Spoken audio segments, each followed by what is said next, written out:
Welcome, dear viewers, to the round 8 of the Fujairah, or the first Fujairah Global Chess Championship here in United Arab Emirates. And right now, what we're spectating is the first ceremonial move on the board 1, where we have our leader with 5.5 points, the only player with 1 point lead, Pranav V. And the guests for today were, you saw there was a woman who made the first move, it's Miss 𝐒𝐡𝐤𝐬𝐻, who is continental president for Africa Chess Confederation, and also there was Mr. 𝐒𝐡𝐞𝐤𝐬. He has many titles. He is in the Events Commission in the honorary chair. He is also in the Events Commission Chief Events Inspection Officer. So those were the guests of honor for today's round. And we see players, by the way, they're laughing, they're just exchanging some emotions at this moment. And yeah, we are going to be your host. My name is Angelika. You can see us, and I'm joined by our master Viorel, Iordachescu, who is guiding us through all this chess moves and openings and many interesting ideas. So Viorel, how's it going for you today? Well, really, I can't believe we are almost ending the tournament. It's round 8. To me, it's just like started yesterday.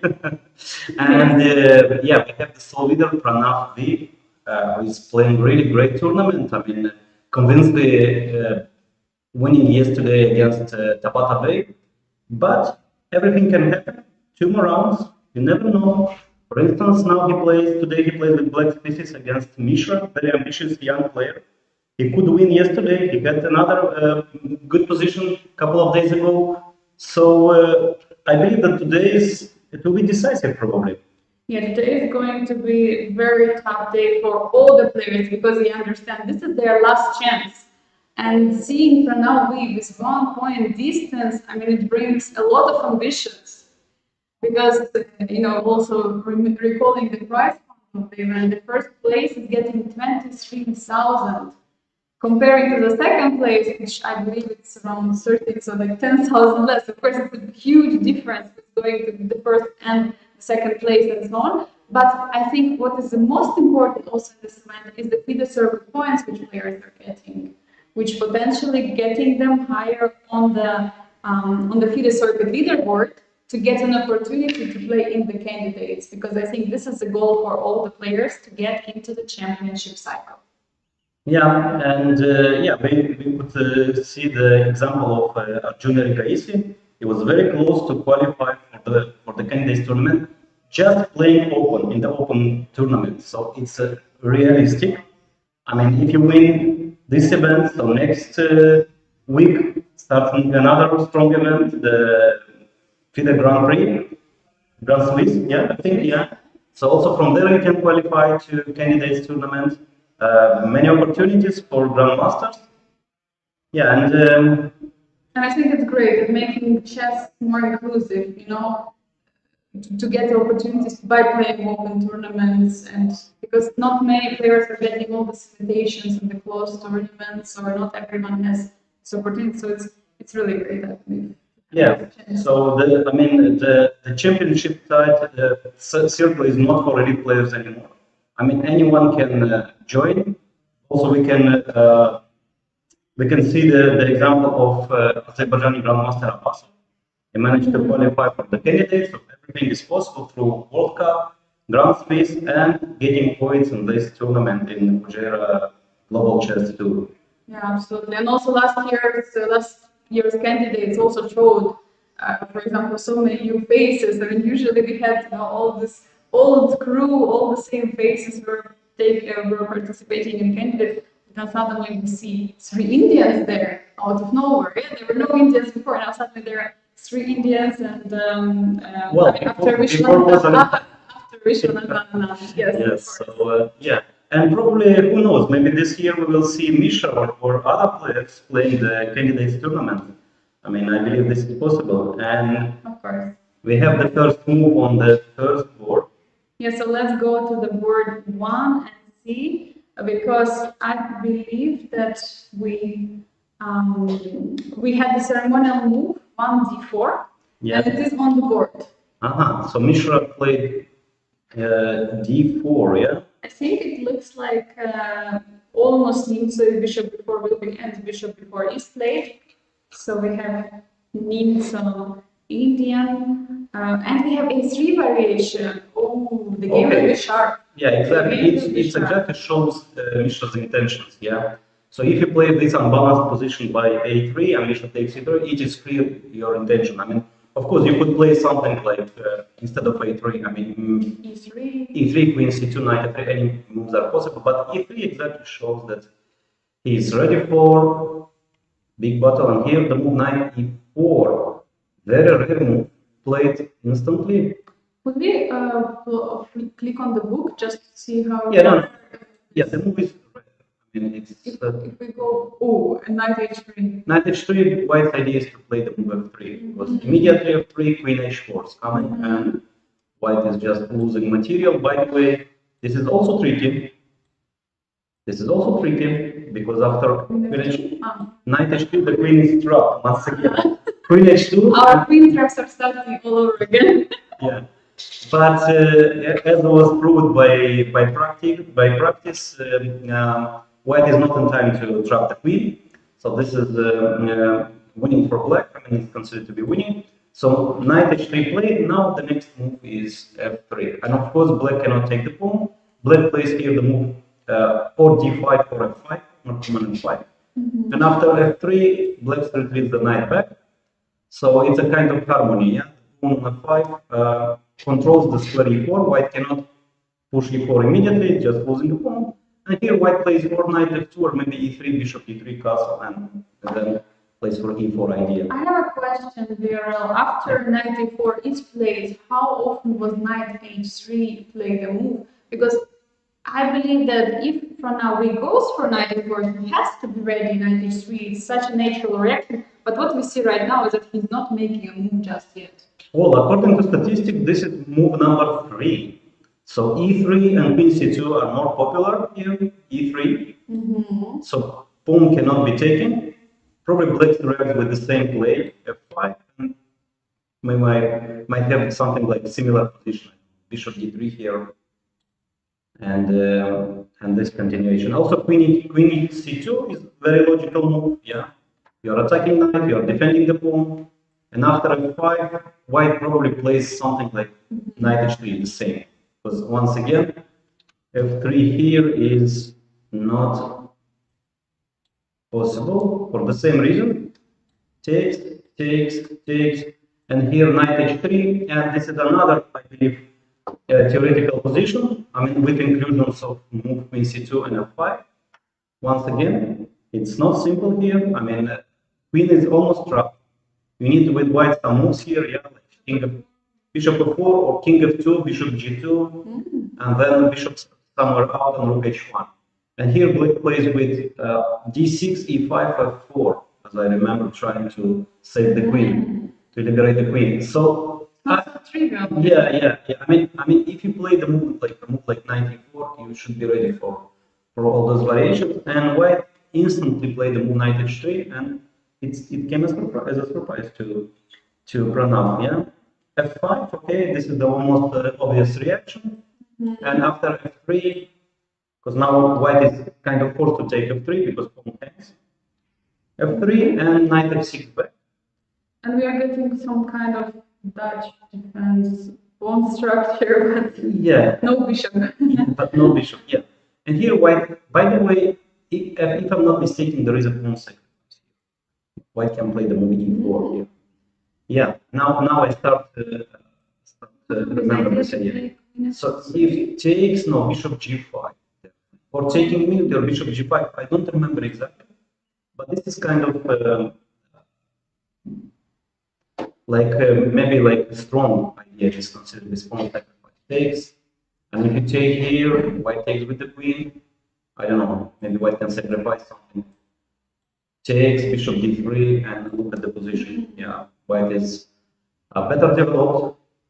I mean, King's position is weak. White just castle short. All the pieces are there. Knight F4, Knight H5. I mean, White can bring another rook, double on the F5. All the pieces are attacking. So F3, Knight F6, and E4. This pawn sacrifice. I believe that Mishra should know. This is quite typical, by the way. This pawn sacrifice. He's still taking time at this moment. And I think what also interesting is between these players, they have played each other 2 times. One time they had a classical matchup, and it was Pranav V who won it. And there was a blitz game they also played, I'm not sure, I think it was online. And there Pranav V also won. It was in 2022 and 23 this year. So they haven't played against each other 2 years. So many things can change, but both games were won by Pranav V. So it's a big challenge, I think, also for Mishra for this game, also having white pieces. By the way, what is, I don't know much about Pranav, what is his age? How old is he? Well, it's a good question, but... Mishra is 16, yeah? Yeah, he's very young. 15 or 16, I mean.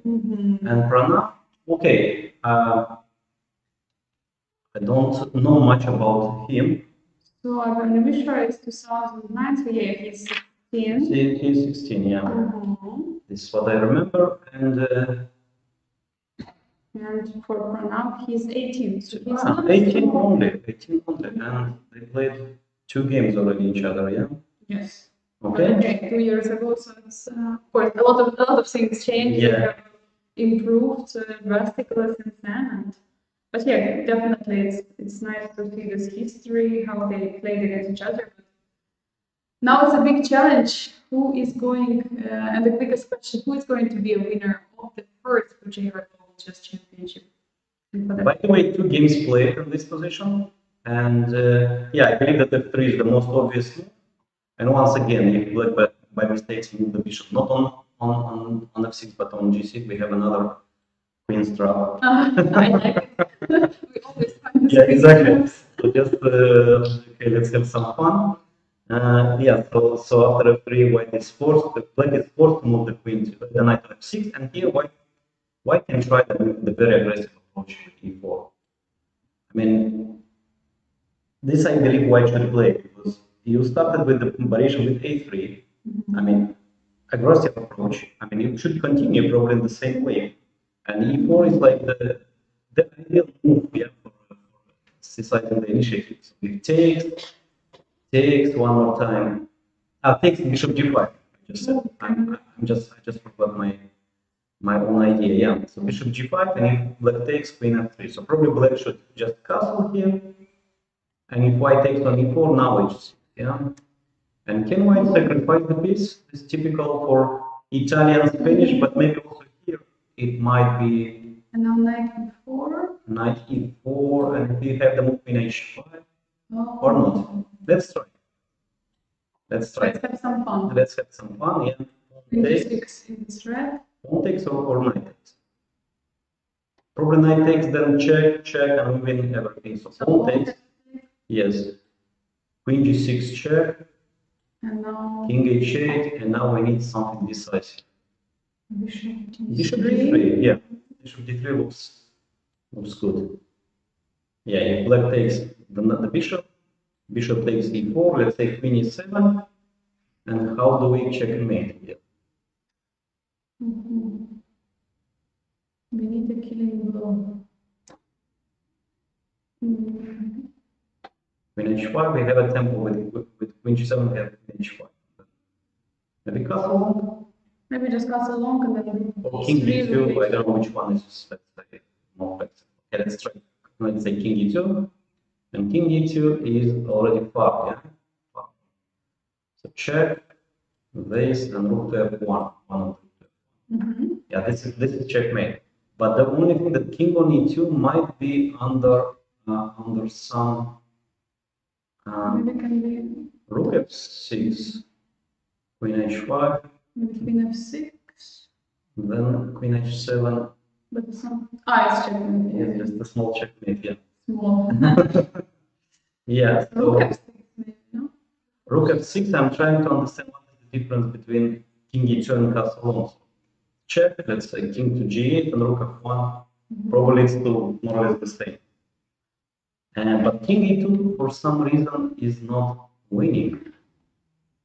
Okay, probably because of the move D5. And the difference there, we can take CD5 and queen H6 and bishop D5 check. And here we cannot because of pin.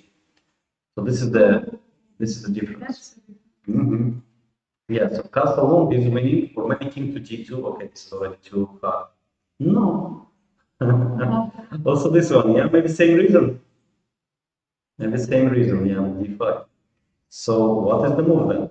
King to g2. Okay, let's start guessing. No, same reason d5. So actually white is not in time, yeah. Rook f1 Or maybe first white has to give a check and then has to give a check. King g8 and now castle. But yeah, maybe here d5, maybe rook f6. What's going on? This is tough. This is tough. We cannot find a winning move. Okay, rook f1. Okay, decent move. Comparing to So the idea is trade and then king g1 and rook f1. yes, exactly. So Nice. black is not in time to bring the piece. Okay, so some funny lines. F3 was played, knight f6, and now Mishra is thinking to be or not to be. Yeah, not I mean, to push e4 or not, or to sacrifice. Of course, sacrificing the pawn, you just give this pawn. You have to give them think. Yeah? This is how should you play here. We are definitely looking for the pawn sacrifice. We want to see an action. But I don't know, is he ready to see action after like the thriller game from yesterday? I mean, there he was attacking the whole game, but unfortunately it came to the position. He might have even been worse at some moment, but yeah. No, he made his choice by playing a3. I mean, He made. Yeah, he will just go for e4. I mean, you cannot stop halfway. Yeah, you just. If you said A, you have to say B. Exactly. So all right. So let's see. We are going to come back to the board a bit later. For now, let's move on to the board 2, where Amin Tabatabai is facing Andrew Hong. And please. Yeah, we have a calm knight off, bishop e2 knight off, which calm knight off. Yeah. Not sharp, yeah. Sharp. By the way, this was the game of Jujemir and Mishra. Oh. Same line. Okay, it was a little bit different, not rook e1, but the same setup with a4, bishop e3, bishop f3, and it was that repetition. I mean, it was a very nice game. Yeah, it was a good game, yeah. Okay, rook t1, this is an old line, and bishop to f3, stopping the move d5. This is typical. Sometimes white wants to jump with the knight to d5. And this is the current position. This is the current position. Bishop f3. Okay, probably black plays here the move knight d7, also b5. No, b5 is premature. Because after b5, a4, b4, knight jumps to d5, and this structure is not really great. I mean, white pushes a5 and attack the pawn b2. So before playing b5, you have to play this knight d7 first. Okay, white can stop. a4. a4, yeah, this typical move. Also, there is, I think the move here, or bishop g5, or maybe h3 sometimes white plays. Or there is another plan, okay, with a4 or without a4, probably with. Then white goes 92, 91, oh, 93, and all the way to d5. Yeah, but I don't know, with a4 inclusion or without, yeah, probably with. Makes sense to make this prophylactical. Yeah, exactly. Okay, a4 is probably the main move here, but let's try 92 directly. And if b5, let's say white just ignores all blacks playing the queen side, and b4 and jumps 95. Yeah. Also possible, but a4 is just the right move. Yeah. You first stop blacks contemplating the king side, a4, and then you try to maneuver the knight to e3. Sometimes white plays, let's say, a4, bishop e6. So yeah. So what was played here? Bishop. Yeah. Now this is the current position. Yeah. If knight d7, let's say a4, black plays rook c8. Let's say knight to d2. The knight f1. Sometimes white plays bishop g5 and only after knight f3, knight e3. Okay, but also knight f1 and then knight g3, knight e3. Depends on the situation. Yes, knight can go anywhere. Yeah. Yeah. Definitely. So this is the position, and Black is thinking after bishop f3. Okay, what else than 97? I mean, 97 is so natural. I mean, you develop the last piece, then you want to play b5, maybe rook comes to c8 or queen to c7. By the way, maybe Black is thinking to start with queen c7, but I don't see any, let's say, advantage. Yeah, why do you play this move first? Why? Yeah, and of course the mistake is here to develop the knight on e6. So, and this kind of position, knight on c6 is misplaced. Because of knight c6, white plays knight d5, and now you cannot take with the knight. You cannot take with the knight, and even if you take with the bishop, white takes back with the pawn, and there is this huge tempo. So knight c6 usually is misplaced. Not always. Maybe Black can try some tricky ideas. For instance, queen c7, and if white starts immediately to maneuver the knight, now maybe knight c6 is a good one. And knight jumps to d4. So this is like maybe a finesse, yeah, knight to d4. So maybe this is his idea actually, why Black is thinking now. Black wants to play a move, let's say queen to c7, a4, let's say to c8, another, let's say, wasting time. And if white starts to remaneuver the knight, then knight comes to c6. And knight f1, knight. Maybe this might be an interesting idea. So you have to be careful for this maneuver still. Yeah. Yeah, so this is the idea. This is the idea. Okay, let's see what do we have. Now we have the position. We have this position, and Black is thinking. Yeah. So yeah, this is the current position, and Black is taking time. By the way, it's also very important right now because these two players. I mean, we're going to check the standings. Dear viewers, you can see the standings in the left side of your screen. So there is Pranav V with 5.5 points, 1 point in front of a huge group of players. Those are, we have Brandon Jacobson, Aydin Suleiman Lee, Amin Tabatabai, Jose Martinez, Sanan Sugiro, Andrew Hong, Fujairah, and Admana Mishra. So 8 players, and this is the first match of this players, and I think for them it's crucial now to start winning.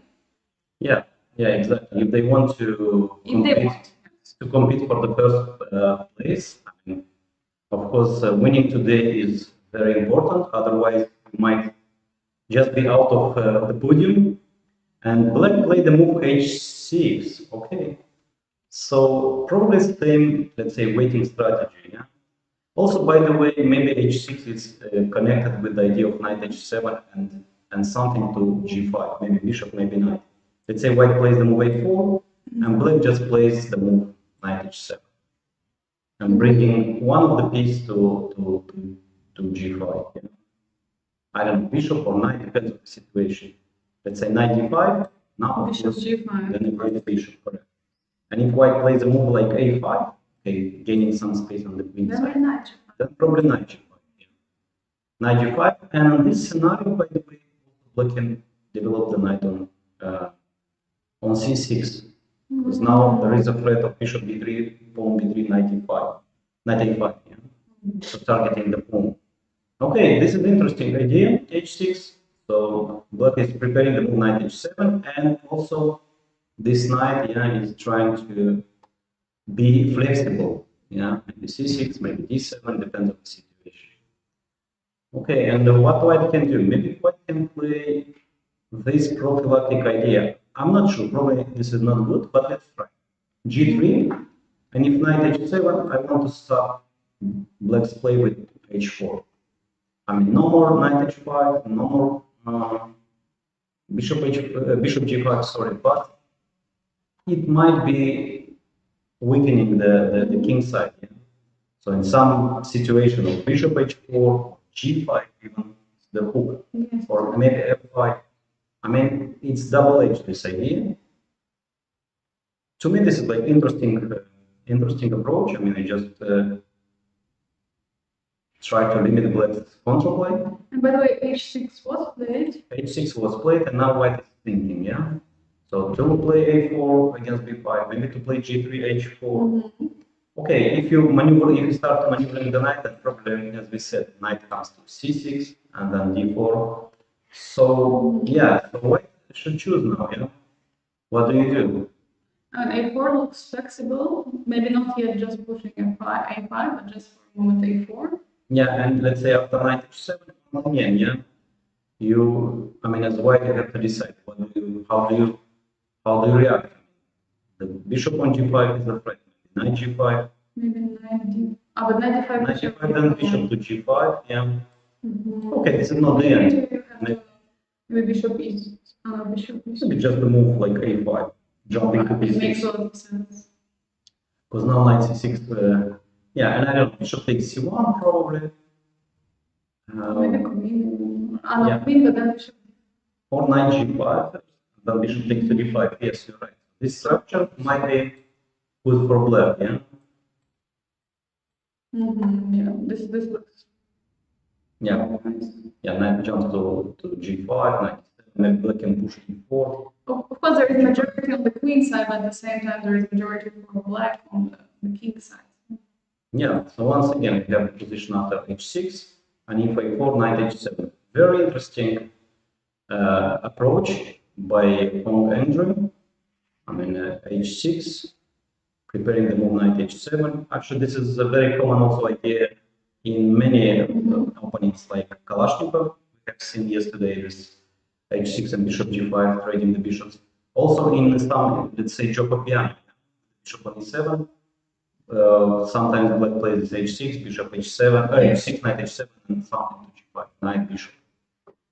Yeah, definitely interesting choice, and we will follow the game closely, definitely, because these are players we potentially can surpass or catch up with Pranav V. So let's move on to the board 3, where we have Jose Martinez against 𝐒𝐡𝐤𝐬𝐿.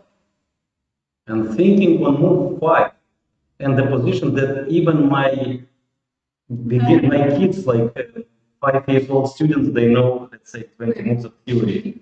Here. Yes. Okay.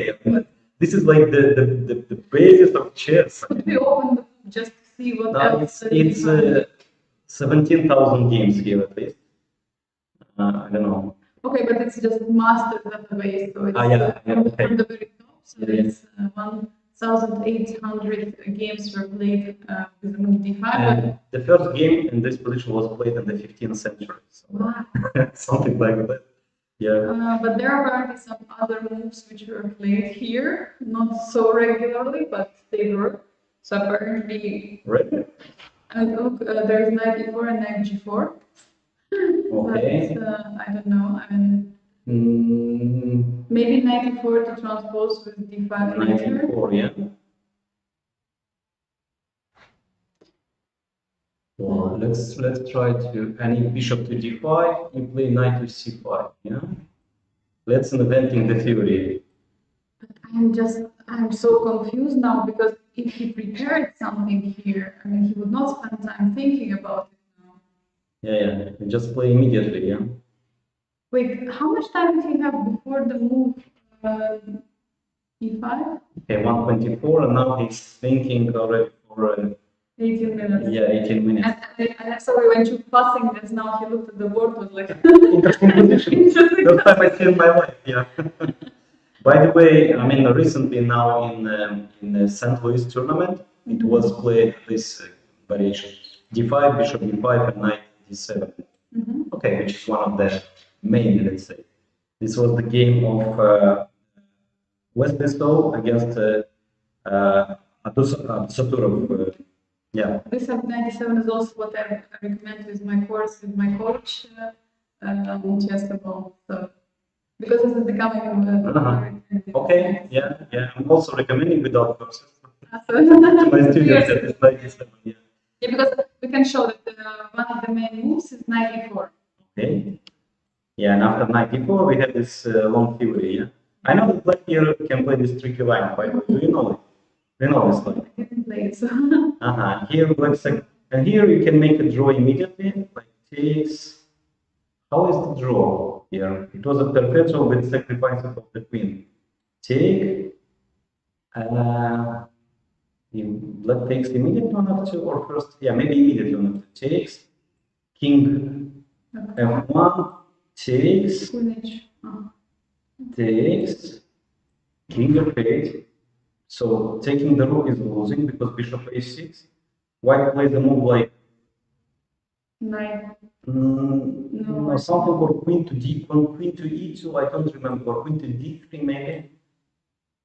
And oh, it was a funny draw here.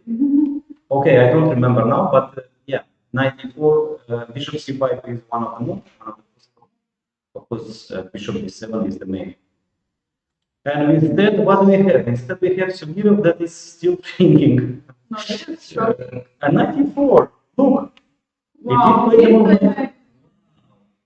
So maybe he knew. I just don't understand, but if you prepare something like this, you don't have to spend 20 minutes on this. Because No, actually, it's like its explanation is very simple. He didn't prepare this exactly for this game. So you don't prepare such variation.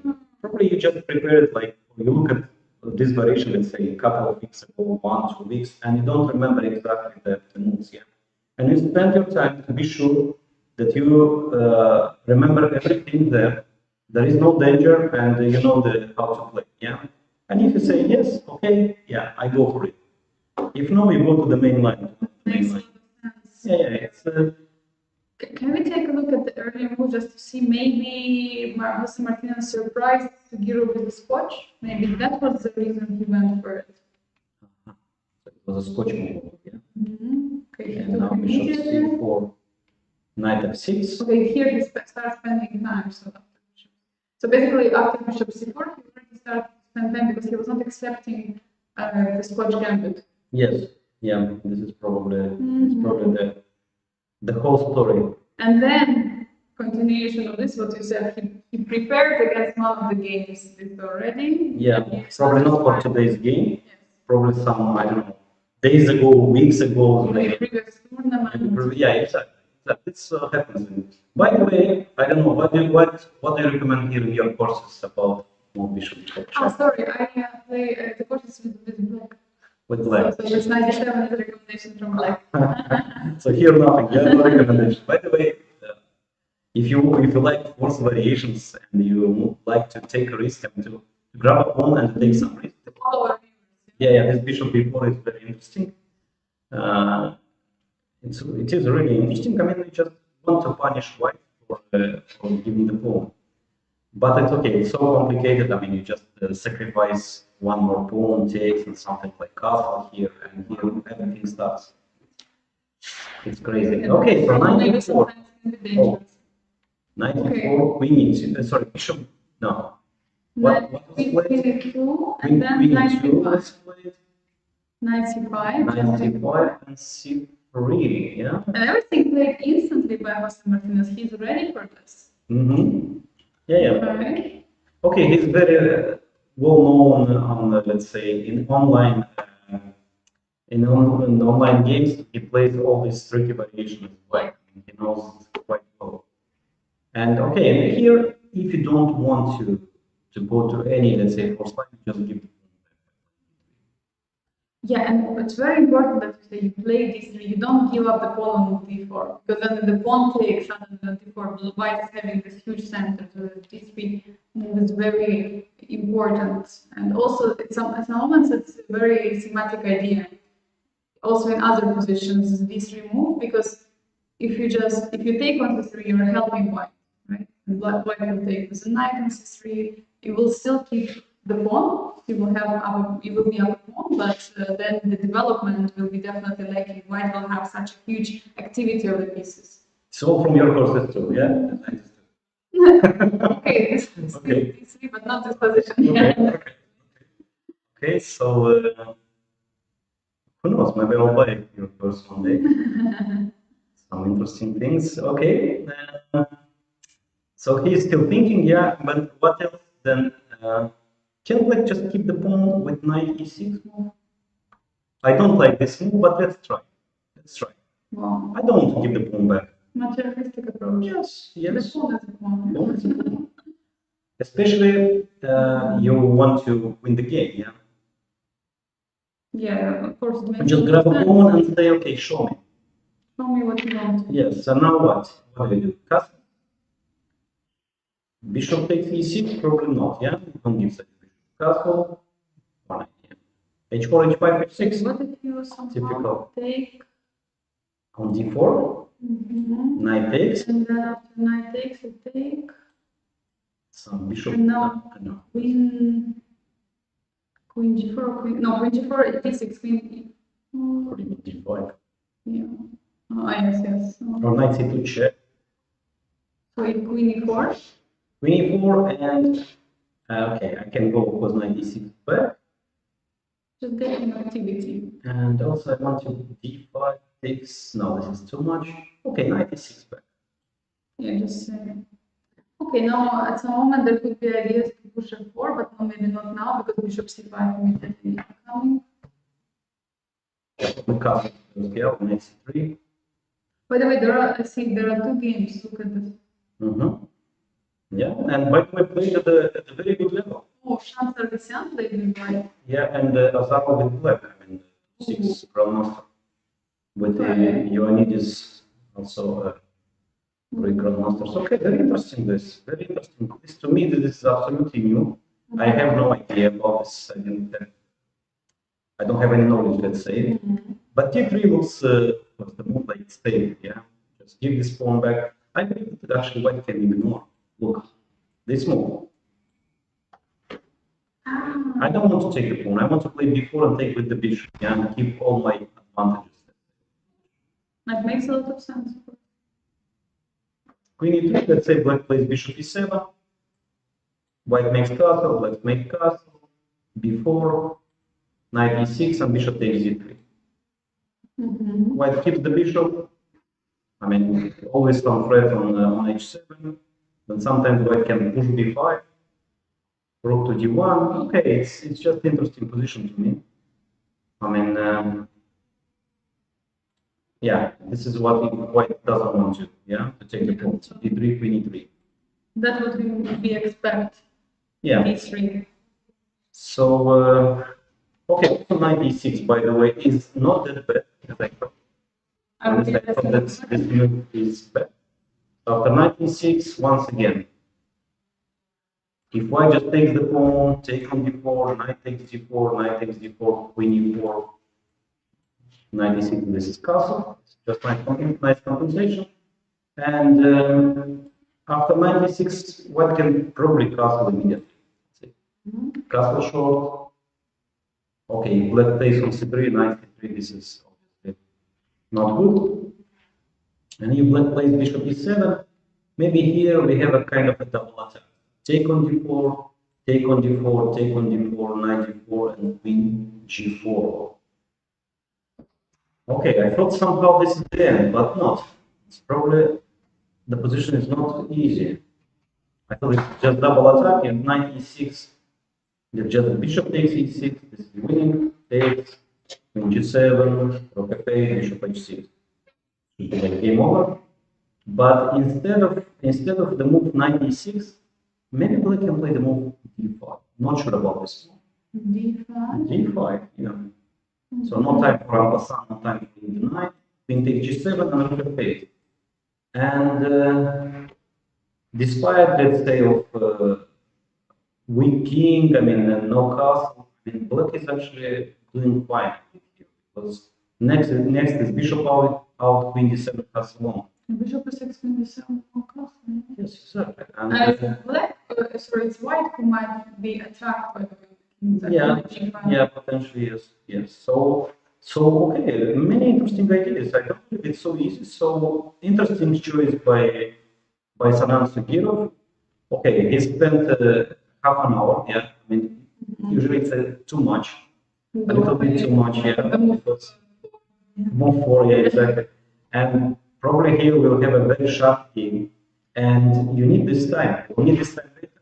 Why do you waste so much time now? One more time, there is just 90 minutes here. The time control is 90 minutes and 30 seconds increment starting from the move 1. There is no extra time after move 40, which is very important because I mean, you cannot afford spending so much time in the opening like 𝐤𝐤𝐬𝐻 did. But of course, at the same time, he understands that he has to he has to try to win the game. He has to try to get somehow the full point, and it's very difficult. But if he wants to fight for the first place, he has to do so. By the way, I suggest for us to go back to the first board just to see what is happening there, because there was some improvement and development in the position.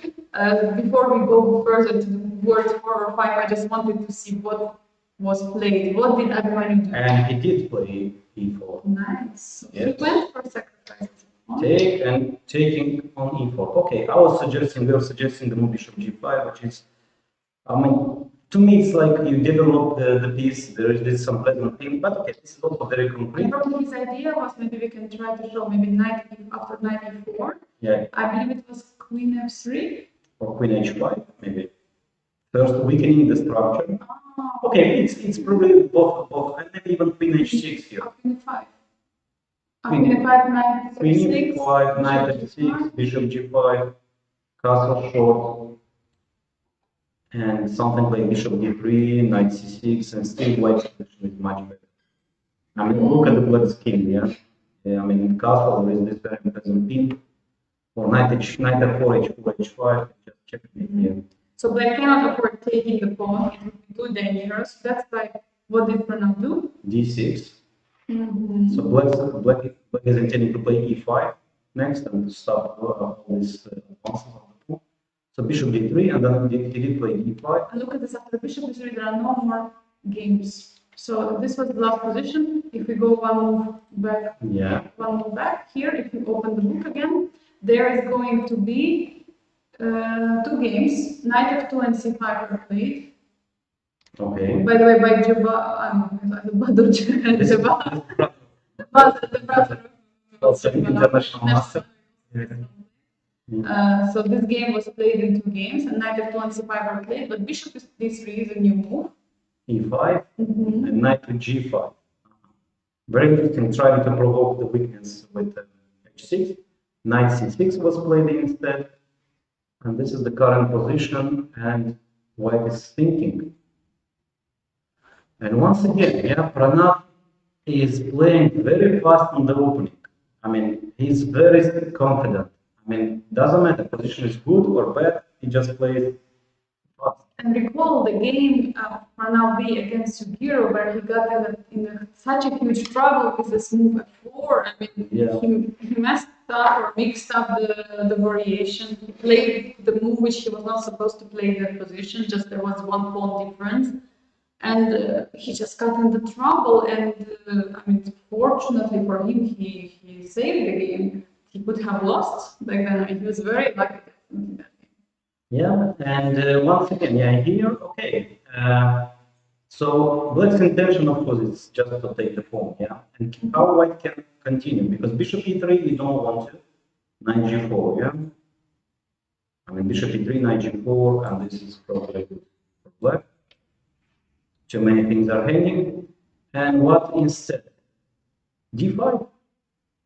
Of course, d5. This would be like the most natural move, yeah. Okay, it allows some like squares, yeah, the square c5, but on the other hand, it's like so direct. I don't know, knight b8, knight a5, knight b8, yeah. Knight b8, it looks like knight a6, knight c5. And here, because knight e7 doesn't have any squares. Yes, I would agree, but c5 maybe. Immediately, yeah. Okay, just you don't need this pawn. Oh, maybe that's why c5 was played in that position without bishop d3. Yeah, c5 has to be played. Yeah, c5 and of course taking probably is a big mistake because this structure is much better for white.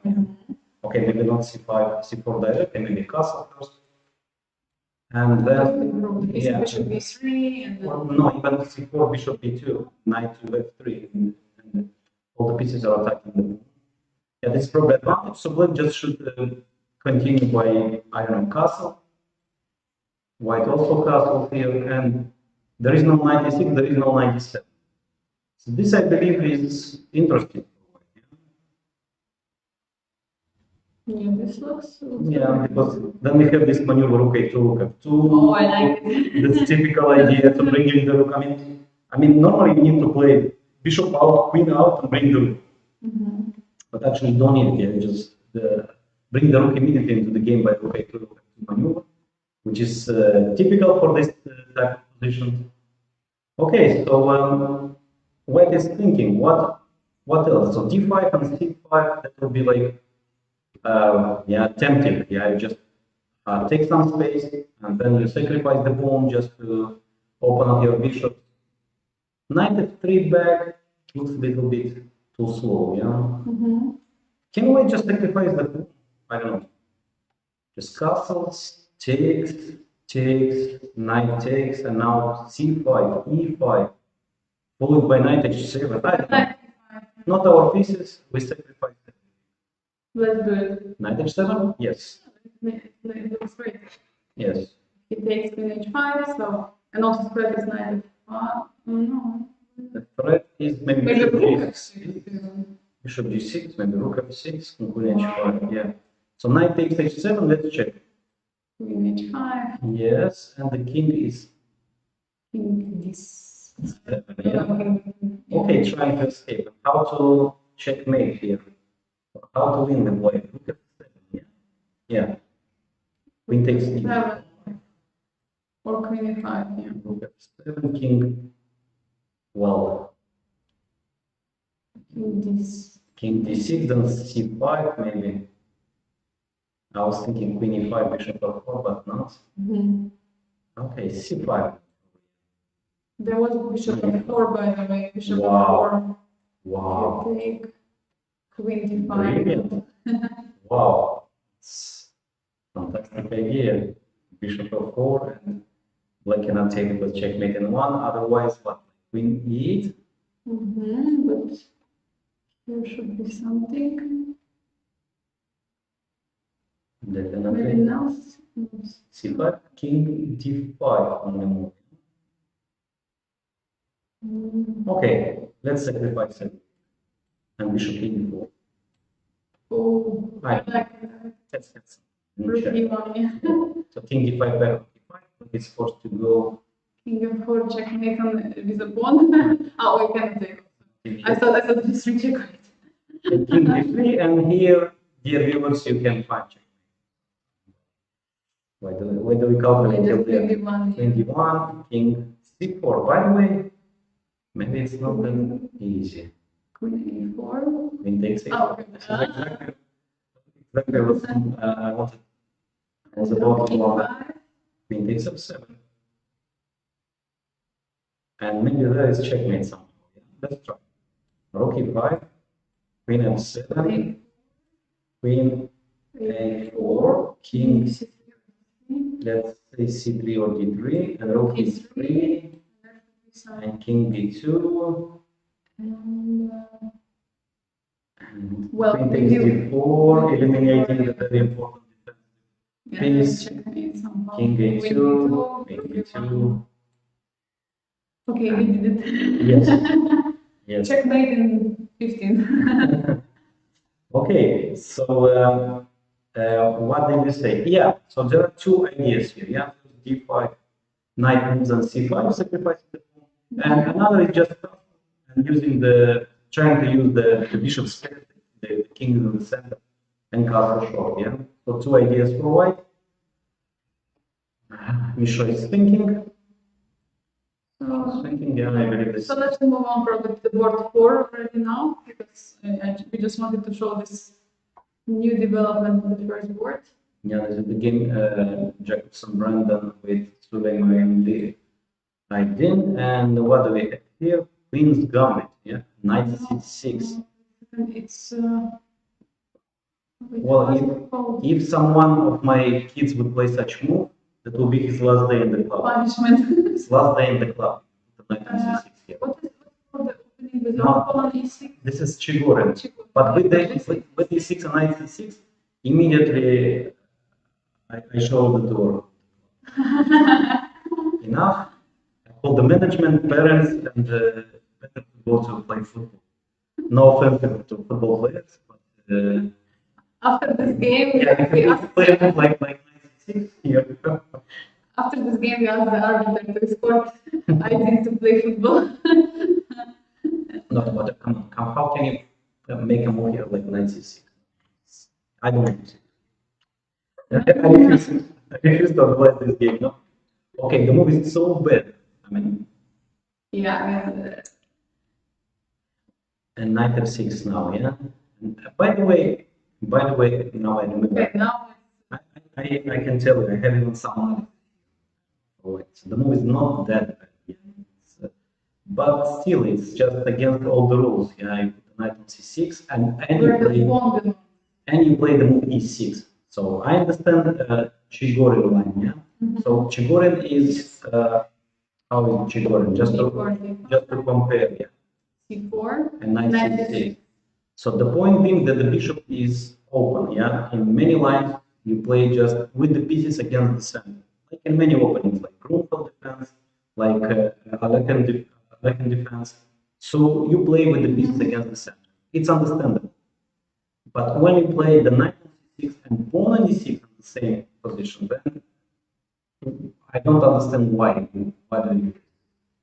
Okay, so white took on d5, which I don't really like, but okay.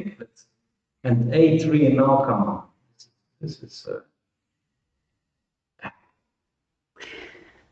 don't know.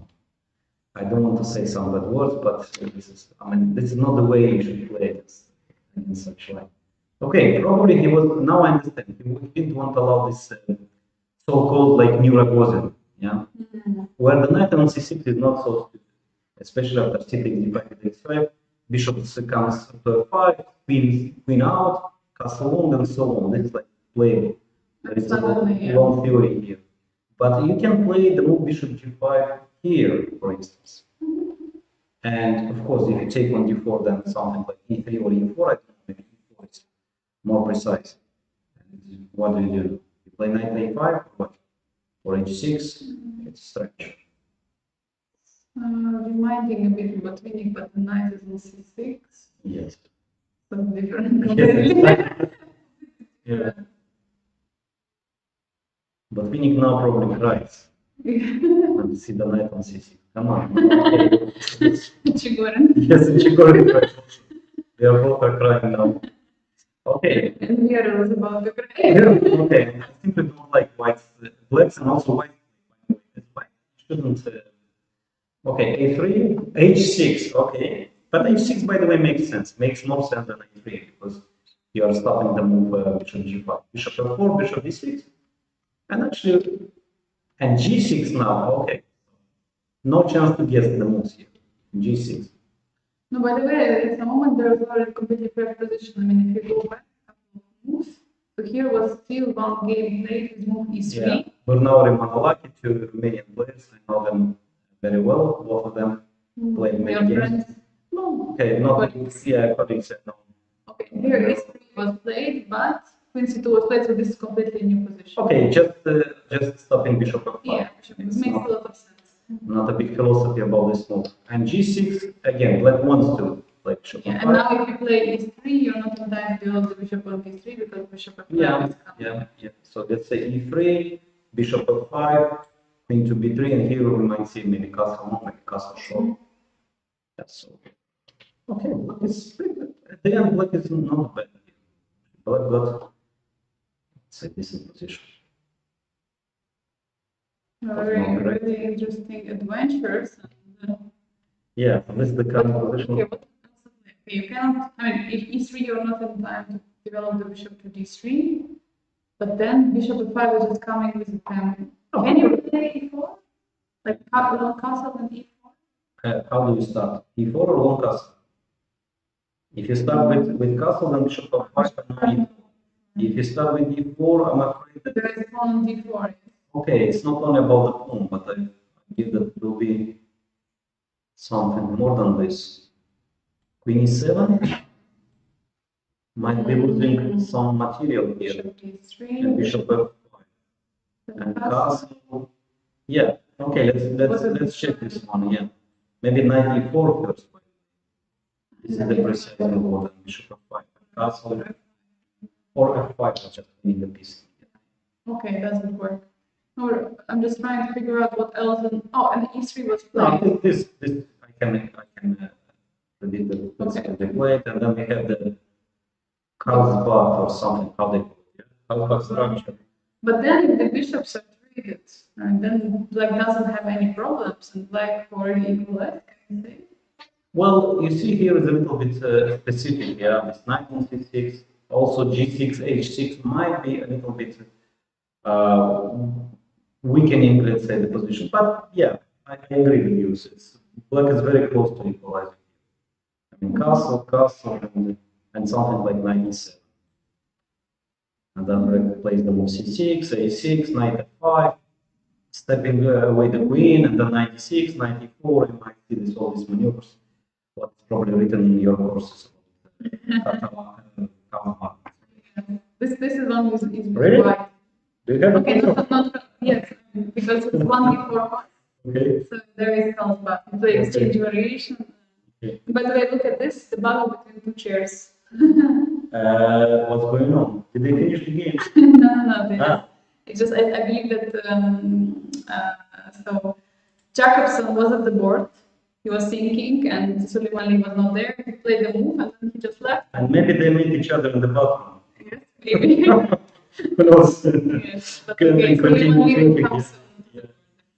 Okay. Okay, let's go on to the board 5, where we have a very surprising matchup where we have top seeded Nihal Sarin, Indian prodigy, against Chinese Grandmaster Fujairah. Current world number 2. Current number 2, and we can say, so to say, actively world number 1, because Huifan is not defending. I mean, she decided not to defend the title, and she is not playing chess so often anymore. And once again, Nihal Sarin, I think he's half a point behind, yeah? Zhuzhenjin. Okay. So knight f3, so far actually not so good tournament for Nihal Sarin, yeah? He was, I mean, he lost in the first game, then he was trying to came back, but also not very convincing. Okay, so maybe this game is his last chance to try to catch the leaders. Knight f3, e6, and bishop g5. Yeah, d5 and knight d2. How do we call this opening? I know that you know everything. You probably have courses also on this one too. No. Okay, so it looks like Trompovsky. They call it Trompovsky. Yeah. Bishop g5. I'm not very good at names. This is the name. Trompovsky. Yeah, and knight to d2, bishop e7 and e3. Yeah, this is Trompovsky. Okay. So the bishop on f4, this is London. The bishop on g5, Trompovsky. But the ideas are very similar. c3, tricky move. Yeah, stopping the move bishop a6, because then the knight is lost. Bishop b7, a4. Okay. And now bishop a6. Look at this trick. Bishop e7. I mean, and white played f4, bishop b6. Interesting approach. Interesting approach. Looks like losing at tempo, but changing white's bishops is very important for blacks. Yeah, for black. Then it's much easier to play. Why not to start with bishop a6? Yeah. And this is what exactly I was just trying to say. Oh. We have this. No, just wanted to try to see the difference. Okay. That's why I thought that it's like a smart idea. Play bishop e7, wait for the move a4, and then play bishop e6. And then play bishop a6. Okay, interesting idea. Unexpected. I mean, you lose time. If you go back, only a5 was played here. So a4, a5 in the game of Sophie Gabriel against Deepan Chak. Yeah, okay. So, and here the move bishop a6. Interesting idea. Probably it was not a home preparation, because look at the time. Yeah, she spent 7 minutes, and she spent even before time on this and this position. Okay, so You're very bishop interesting. a6, yeah. Okay, probably bishop takes a6. Okay, maybe this check is tricky, you know? Should you play c6? Or Yeah, because take you don't really want to, yeah? If you play c6, maybe this pawn, I don't know, under attack. And actually not really. Knight e5. Let's say let's defend the pawn by which way? Knight b8 back or queen c7? I don't know. Queen c8. Let's say queen c8.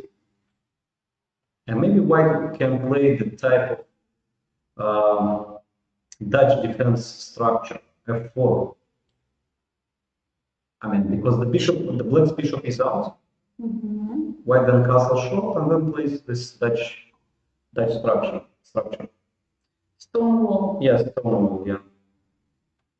Okay, this is interesting. This is interesting. So bishop a6.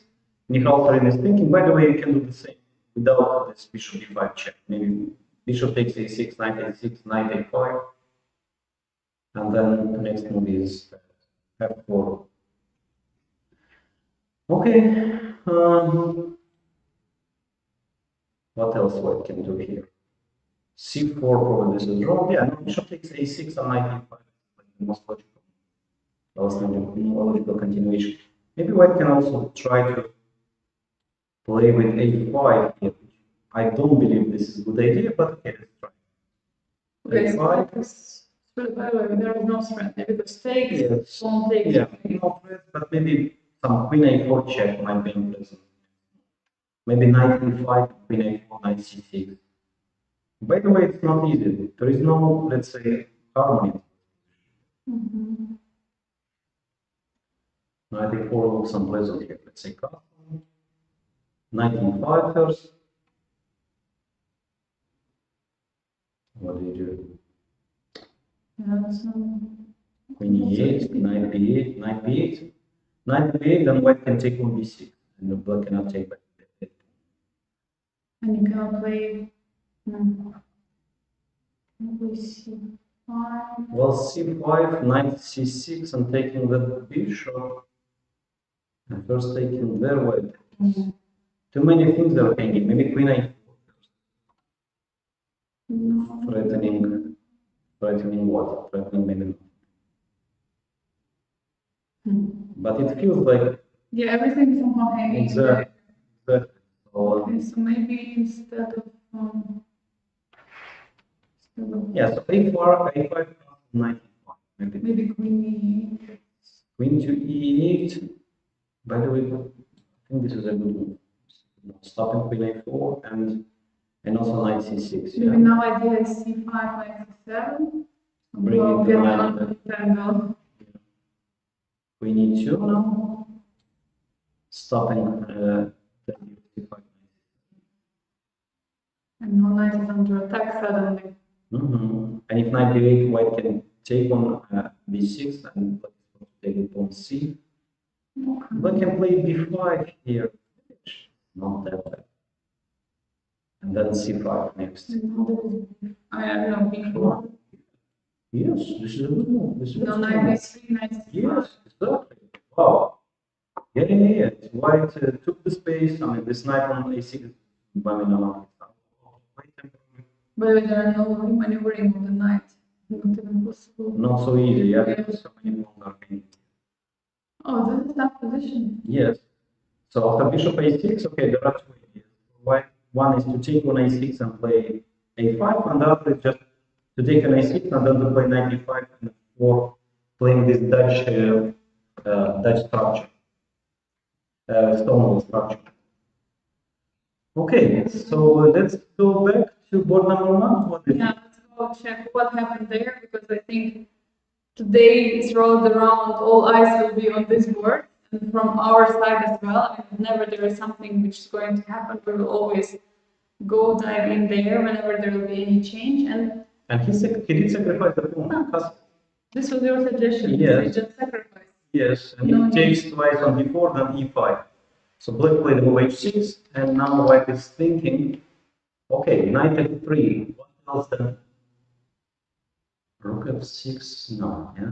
And this is very smart that black waited for white to castle before playing this h6 move. Maybe if we can play some other move instead of white, for example, of castle, like say bishop is any move like let's say h3, yeah, just to prevent the move on h4. And if black plays h6 here. Yes. I thought we can sacrifice. Sacrifice on. And there is no sacrifice. Yeah. No, sorry. I thought we can sacrifice this knight. And the troop on h1 might be important. I thought maybe some h4, but no, there is. Yeah. No, so h6, and now white is thinking, okay, nothing wrong with the knight f3. I don't know, what is white thinking about? Something hidden like d5 here, maybe. Might be an important moment. No, but I don't believe. Oh, it's just knight f3. Just knight f3 is just a good move. No, I mean, actually, I'm surprised that white is thinking. Okay, what is the candidate? Knight h2, because it don't want to. Bishop takes h3. And... no, knight f3, knight f3. I mean, piece sacrifice. Okay, only d5. Only d5. Pawn takes g5. Pawn takes c6. Yeah. Well, this might be interesting. Might be interesting. The move d5 here. Yeah? And if knight b8. Yeah, and then probably sacrifice the piece. No, that's too much. Yeah, knight f3 now black is in time to play knight f6 and we start with c5. So probably knight f3. Yeah, he did play knight f3. I mean, I don't know why do you waste time on knight f3 because it's by far only move. And probably black now or plays bishop g4 or castle. I don't know, castle probably is more flexible. And white, because if bishop e3 now knight g4. Maybe h3 first. Yeah, h3, yes. h3 is for queen e1. By the way, we have castle on the board, so this is the update now. Yeah, and now white can choose between like h3. But a very fast play by Pranav V. Knight f3 played, just a couple of moments, I don't know, a few seconds, castle. Yeah, he's a very good practical player. I mean, why to waste time, yeah? Because in many games, I mean, we see everything is decided in the time travel. And Pranav was very successful in playing in time travel. So why to waste time? It's a very good approach. He was very successful not to get too often in time travel. yeah, because actually he was playing fast before. So h3, I agree with you. This is probably the best move here. Then bringing the bishop to e3, maybe queen d2, sacrificing. And the other idea is our old one. Is with d5, knight somewhere. I don't know. b8 and c5. This is the idea, but okay, here is different because black can play the move 97. And then there's no bishop e3, knight g4. Yeah, and then in that position with knight on g5, knight was jumping to e6 here now. And even if white managed to undouble the pawns, still, yeah, have this, how they call it, like the shadow of either. Oh, yes. Yeah, and once again, this is still a weakness. So because the pawn on c4 is weak, and the square in front of the pawn. Let's say knight c5 and so on. So even if you manage to undouble your pawn, you have the shadow. Shadow. Never heard of it. Really? Yeah, It's one of the. Okay, I don't know exactly which book. This is the. Maybe actually this is from my coach, 𝐤𝐤𝐤𝐻. He was good on this. Yeah. Okay. h3 is one idea. Maybe king h1. Yeah. Maybe. Yeah. Bishop e3, knight g4. Maybe. Yeah. So h3. Yeah. Maybe queen e1 would be also with the idea queen h4 and. Okay, now bishop g4, bishop e3. So we didn't waste time for move h3. It's like we saved it. And next move is queen g4. Queen h4, sorry, targeting the bishop. This might be, by the way, an interesting idea. It can definitely. Yeah, so bishop g4, bishop e3, and if not, then white plays h4. I like this queen one, very flexible. Okay, I'll just trying to play. Yeah, because queen is not needed in this light square diagonal. G4, H5, they're all taken, but the dark square. And one more idea, I give you the chance to find them. You like this move? Maybe E4, bishop H3, with the idea of taking on the No, bishop should be always on C1 targeting H6.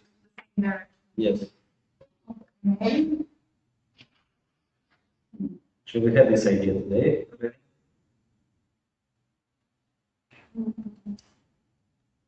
Bringing the last piece into play. Okay, too, of course. Yes. I'm looking too much on the king side. But this is actually the king side. Look at this rook, and the idea is H3, G4, rook G2, and G5. And G5, let's take the attack. Computer started liking, but I do love. It's a great idea. We don't care about computers' evaluation. Your humans. Yeah, so queen e1, one idea is to bring the queen there. H2, of course, is the most natural. And also H2, bringing the last piece into play. Yeah, many ideas. Now, what do you think, Viorel? We have these two players. We have Pranav V, who's 5.5 points, and Mishra, who is 1 point below, 4.5. Who is in the more pressure here? Because, you know, sometimes whenever you have something to fight for, in this case, probably Mishra, he might be in the under more stress. But for Pranav V, is it, you know, stressful that, okay, he was winning all the time, and he might, you know, lose this rhythm? Well, you know, nowadays to me it's a little bit different, yeah, because the players, they are playing so much. I mean, nowadays chess is more sport like before, any days before, and they're playing so much. They face these situations many times, so I believe they are very good with nerves, and they play like a regular game. Well, this is my feeling. They don't have much pressure. Of course, there is pressure, but it's not like it's like so important. Yeah, of course it is very important. But this is like a tournament, an open tournament. Of course, it's very important. But tomorrow we will have another tournament. The day next month, another tournament, and so on and so on. You cannot be always under this pressure. You just play like a normal game. Do you think in Abhimanyu Mishra's head, is there some highlight from yesterday? You know, oh no, if I would win this game, I would be half a point closer to Pranav V, or do you think he's just playing here and now today? Well, one of the advantage of the youth that you forget very fast. This is a very big advantage. With the age, actually, you start to think, yeah, what I did, what to learn, and it's just kill yourself. But when you are young, actually, you don't care. Okay, you do care, but okay, you just forget very fast. It's a very important ability. Yeah, exactly. This is actually, I remember Kasparov's one of the strong side. I mean, he was. I remember someone came from Grandmaster and won yesterday's game. You put this. Okay, yesterday. Today. It's already today. I have another game. Finish. So it's very simple. This is actually very important. Okay, let's let Abhimanyu Mishra think. At this moment, he already spent, by the way, look at the clock, 47 minutes now on the clock, so he spent half of his time. For Pranav V, it's still 1 hour, 17 minutes. Is it half an hour more? Yes, half an hour more than, half an hour more than Abhimanyu Mishra has. Definitely a huge advantage on the time, but in the position, there is still initiative from white. So we might see some turnaround. So the game will keep rolling this much closer. Now let's move on probably to the board 2, see what has changed there. After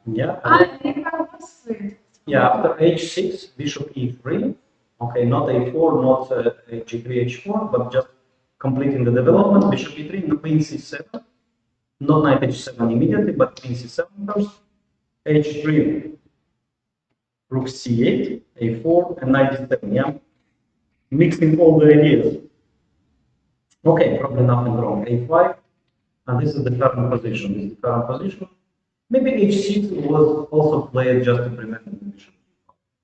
And look at this, knight is already on d7. Can white start? Ah, but now bishop is on d3. I want to say knight f1, but page.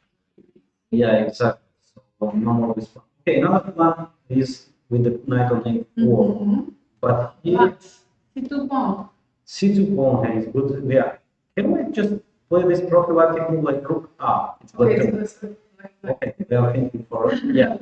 So rook this rook on c8, yeah. So usually black setup is this one with rook h to d8, rook c8, and trying to play for d5 like here. Yeah? Maybe he wants to go for some. Well, yes, this is like very similar to the game of 𝐒𝐤𝐤𝐡 and Mishra. Yeah, do you remember this? Like this and something like, and it was a repetition with knight a5. Yeah. How it was that game? Yeah, b6, knight b6.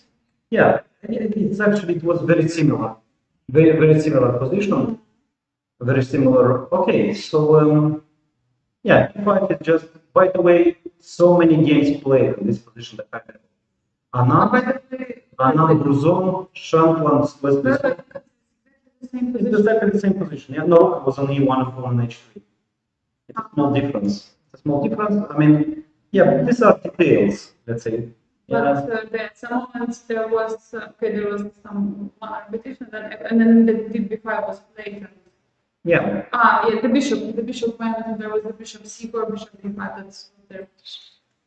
Yeah. By the way, we have so many, let's say, games at the high level in this position. Yeah. So Anand was playing with white, Shankland was with so, and many other games here. Domingos Ganguly, 𝐤𝐤𝐡. Okay, so many good games. So b6, I mean b5 is the main move here. You know, b5, ab6, knight b6, threatening the move knight c4. By the way, and here probably white is stopping this with knight a5, and black can play here rook b8. Yeah, this is just like normal moves. Still, we are on the theory. We are on the theory here. The game Shankland was this solved in 2022. So many high-level games in this position. Yes. And many ideas, yeah. Yeah. So b5 basically. Okay, I don't know if so many, but b5 is logical somehow. Yeah, you need some space on the queen side. You cannot.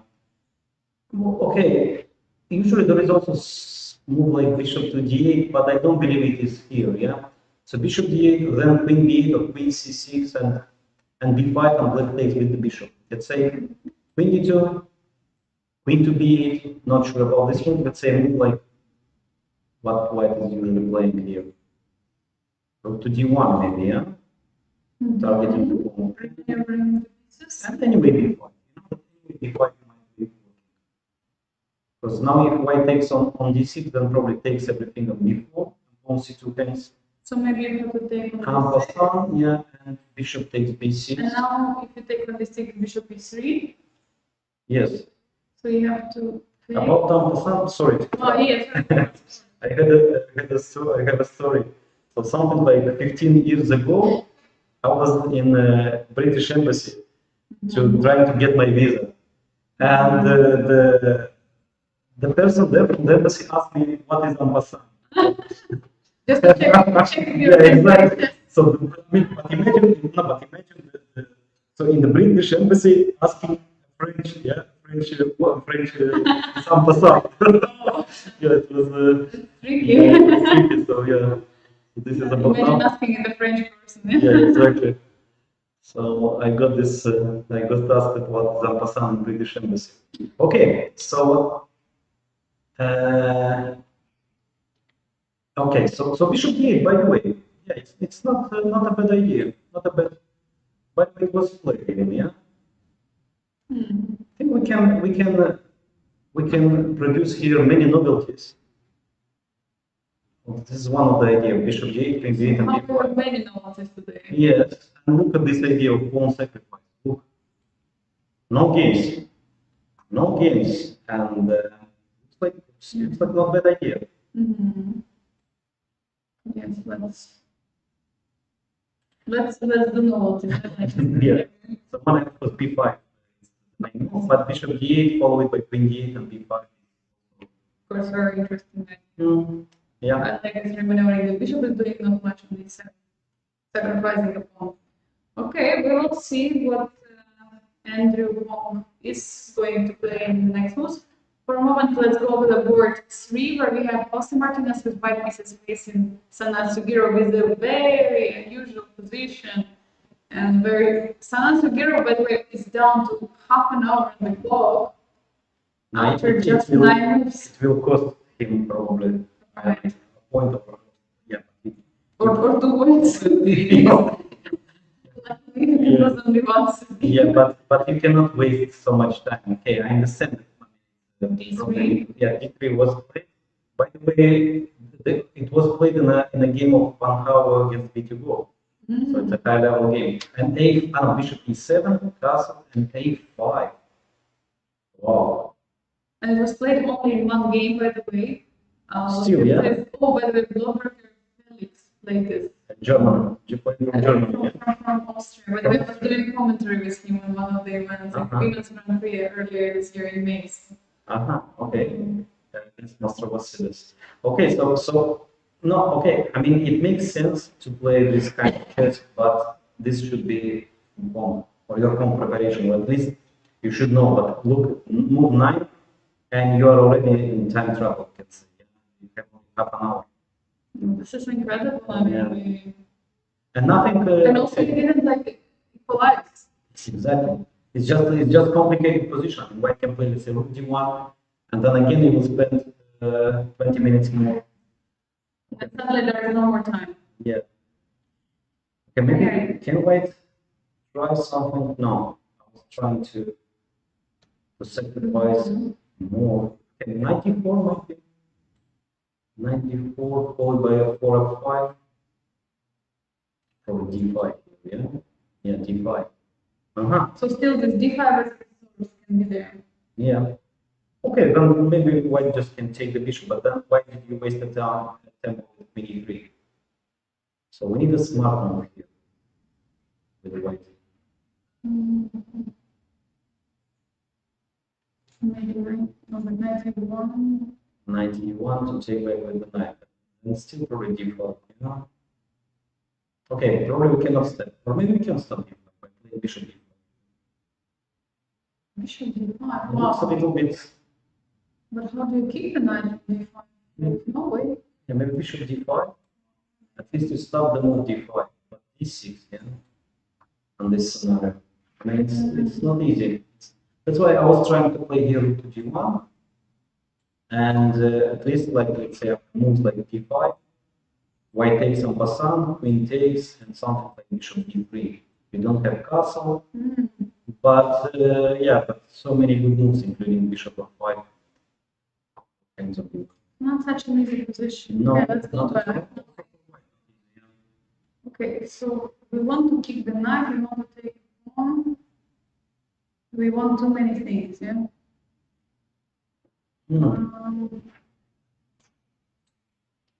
Maybe White can play a move like queen f4. What is the idea? It looks strange, right? Yeah. I want the bishop to e3 and queen to g3. Basically, queen g3 is the threat of bishop h6, and bishop to e3 attacking the knight. Maybe I don't know. But anyway, d5. Yeah? Anyway, d5. En passant, queen takes, and queen takes f7 just one. Thank you very much. Yeah. So. By the way, this is maybe not a idea. My idea was similar, but not in a but knight g5. Knight g5, waiting for checkmate. Black takes everything on g5. I'm greedy. And there is at least bit of queen c5. There was at least queen c5. Okay. So after knight, knight g5. Queen c5. I don't know. I'm just looking at takes c1, takes c1, and queen takes c1, queen g5. I don't know this position. The computer doesn't like it, but at least I wanted to stop d5. That's my idea. So once again, yeah. So queen 9 g5, queen f4, d1, but still probably not easy, yeah. And if white plays the move like 92, with the idea 93 or 94, and if d5, we say, okay, we cannot stop, at least we change the good knight. 94. Say good night. Say good night, exactly. Yeah. Yeah, queen takes, bishop out, rook to d1. Okay. It's just a normal position. Just usual position. I don't know, something like castles here. By the way, everything was played in the game and still was played in the game. Le Verrier against Mr. is still here. So 92 was played in that game. 92 was played. Oh, yeah? Yeah, everything was d5, takes. So actually, yeah, quite logical play. Takes, and still, we're still on this game. Wow. We might see the game repeat. Wow, very interesting. Okay, let's move on to the board 4. Let's see what has changed between Jacobson and Suleiman Lee. We are having one more time. I mean, we're getting so many interesting positions. This was also like first in the opening. There was a very strange move played, very bad. We don't recommend you try it at home unless you're a grandmaster, but or professional player. But yeah, this 96 was played, and okay. Last move we saw was e3. Bishop e5. I think it's not playing queen bishop d3. Not bishop d3, but queen d3. Okay, more ambitious, let's say, and keeping the bishop. Bishop e2, a6. So queen b7 rook will be dropping the queen once again. h3. No, to make white is intending to play g4, but not to castle. King g7, and this is the current position. And king g7 is a grandmaster move. It makes a lot of sense. Bringing him closer for the endgame, supporting the pawn. Yeah, defending. There are no bishop on g7. So. Yeah, now of course white should play this rook on c1. And the queen comes back to e1, and then white push b4. This is the right line. It is very similar to Ragozin variation, where white takes on f6 the bishop, the knight with the bishop, and usually this knight goes to d1, to c1, queen to d1, and d4. And then white is trying to pushing on the queen side. So this is probably what white should do here. Okay, c1, queen d1 back, queen is misplaced. And d4. And we'll probably got this typical minority in house structure. Yeah, and we will see. I think now let's go to the board 5 just to see what new is there. Michal Sarin against Fujairah, and he did trade the bishops and went for f5. This is what we were discussing earlier. Did he do it? And now, one more time, we were discussing that there is a big problem now for black. They cannot go knight b8 because of take on e6. And other than that, knight doesn't have squares. Yeah. So black made castle, and here knight a5 or knight a5 queen e2 was our knight e5 first. And if queen e8, queen e2 now. And b5, b4. Very good move. This is very strong. So all black's pieces are just. So maybe queen c7, not queen e7. Queen c7 here. Queen c7, but then knight not yet. Oh, sorry, queen c8. I'm sorry. Queen c8, the knight c6. Yeah. So basically, black is not in time. And if knight b8, yeah, once again, we take on b6 probably, and black is forced to take with c. So white has superior pawn structure, and probably better chances. No, definitely. Yeah, so I believe this bishop b7, bishop a6, it was a little bit artificial. Yeah. I mean, very interesting idea. Very interesting idea. Yeah. Yeah, and okay, we just went through all the 5 boards. I think also a good moment for us to take our first break. It's round 8 of the first Fujairah Global Chess Championship. I mean, we have one leader with 5.5 points, and there is a huge group of players who is trying to stop. So look forward for more action from round 8. Dear viewers, stay tuned for more from Fujairah. We will be back in a few moments.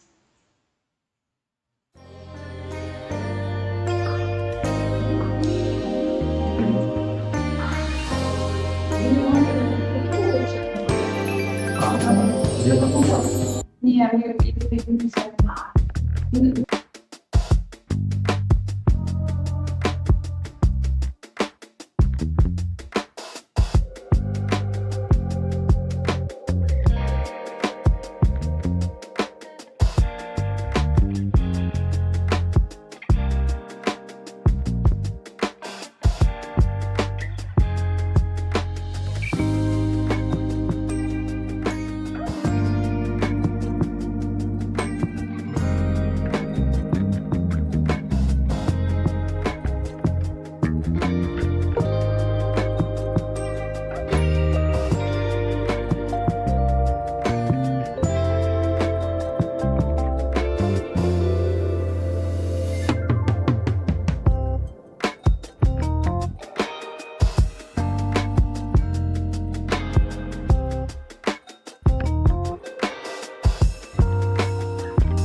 Welcome back, dear viewers.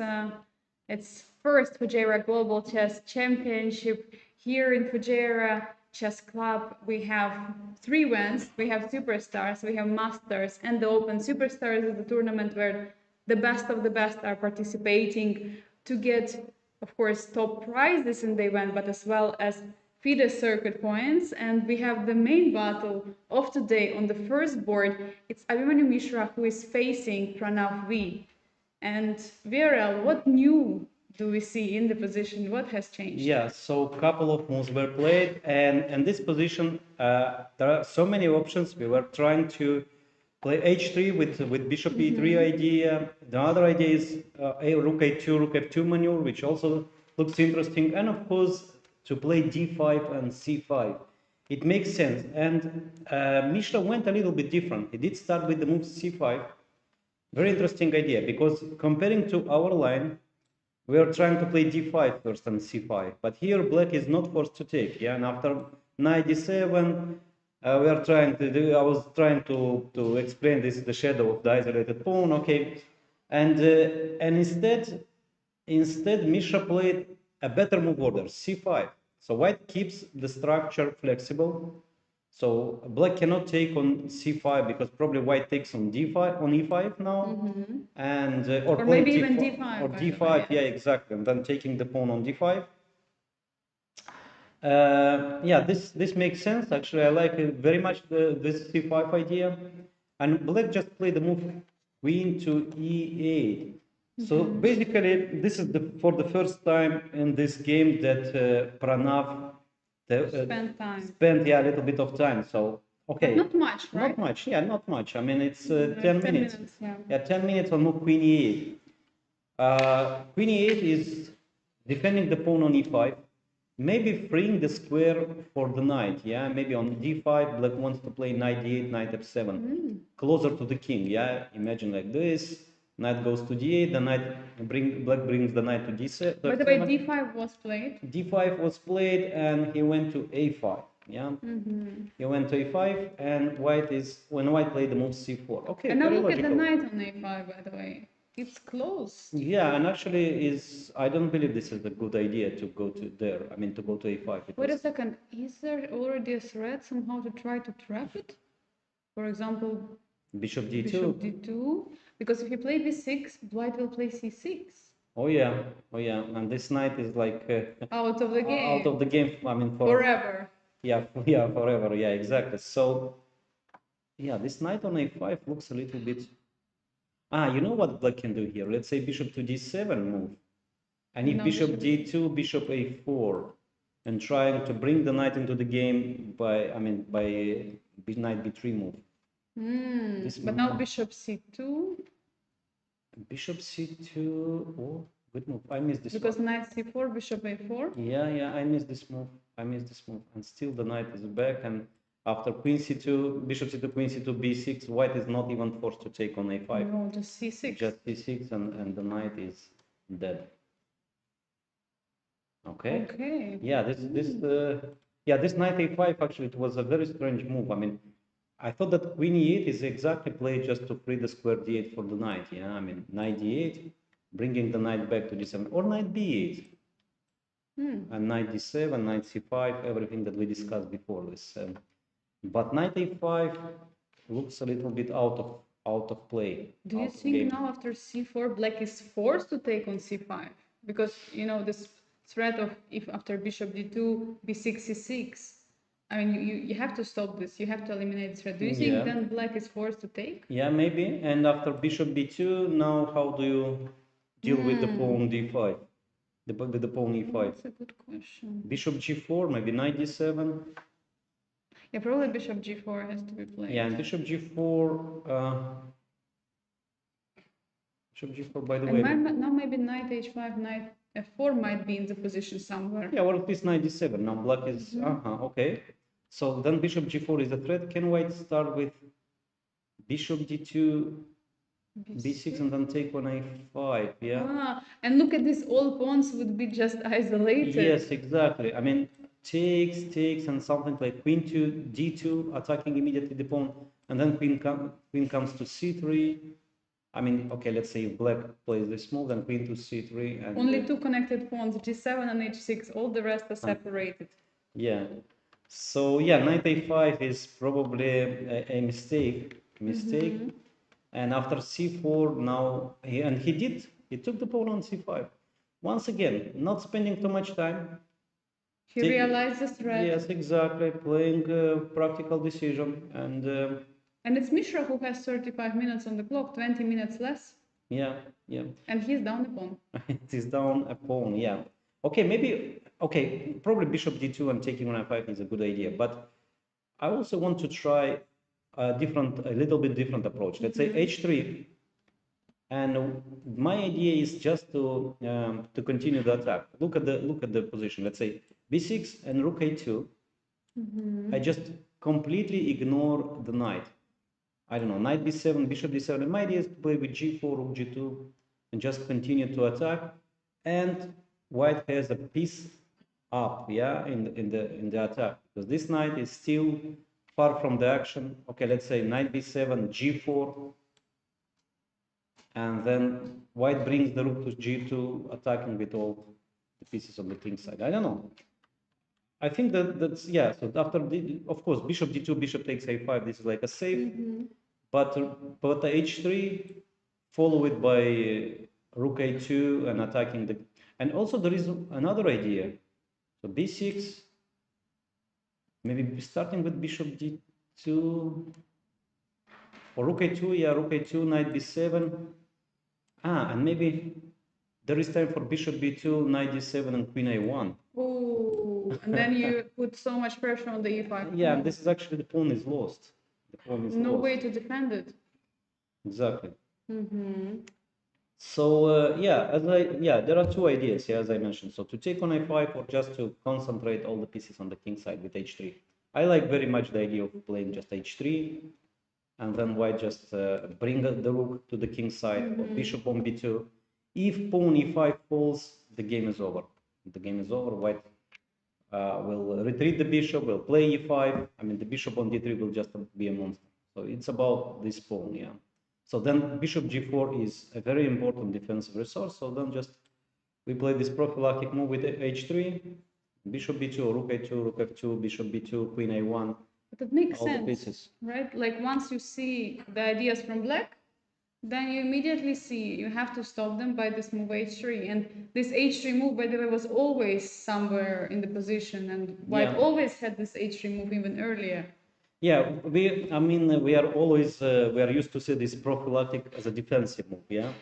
So, but I have a course of lessons, like I call it like prophylactic in the attack, yeah. Wow, I like it. Yeah. It's a kind. I didn't see in any book like this idea of prophylactic in the attack. Yeah, because when you talk about prophylaxis, usually you speak about defending from the threats. Yeah. Okay. Here basically it's the same, but this move actually is defending against bishop g4, but this is also part of the plan, yeah, because white wants to play g4 and then g5 using this hook yeah. So it is a prophylaxis, like defensive move, but also it increases your attack, yeah, your attacking chances with g4. Okay, so what else? Do we move forward to board number 2, or we stay on this? Yeah, let's move on to the board 2, where we have Amitabh Bey against Andrew Hong, and other players who are hunting behind Pranav V, trying to get to the top of the leaderboard. And we were already discussing this position. A5 was played, it was the last move, and B5, as we were discussing. Yeah, no surprise. I mean, this is the most played move here in the position. Knight b6, knight a5 once again. Yes, and rook b8, bishop to e2, and now knight c4. Yeah? Okay, but why black? Okay, knight b4. Yeah. So what we can say about position, everything will be about the queen side here. There will be nothing on king side, and but. Yeah, so probably massive trades here, like taking here, taking, and maybe as in the previous example of a previous game of 𝐒𝐤𝐤 and Mishra. Yeah, white. I mean, the best position, the best place of the bishop is on c1. Yeah.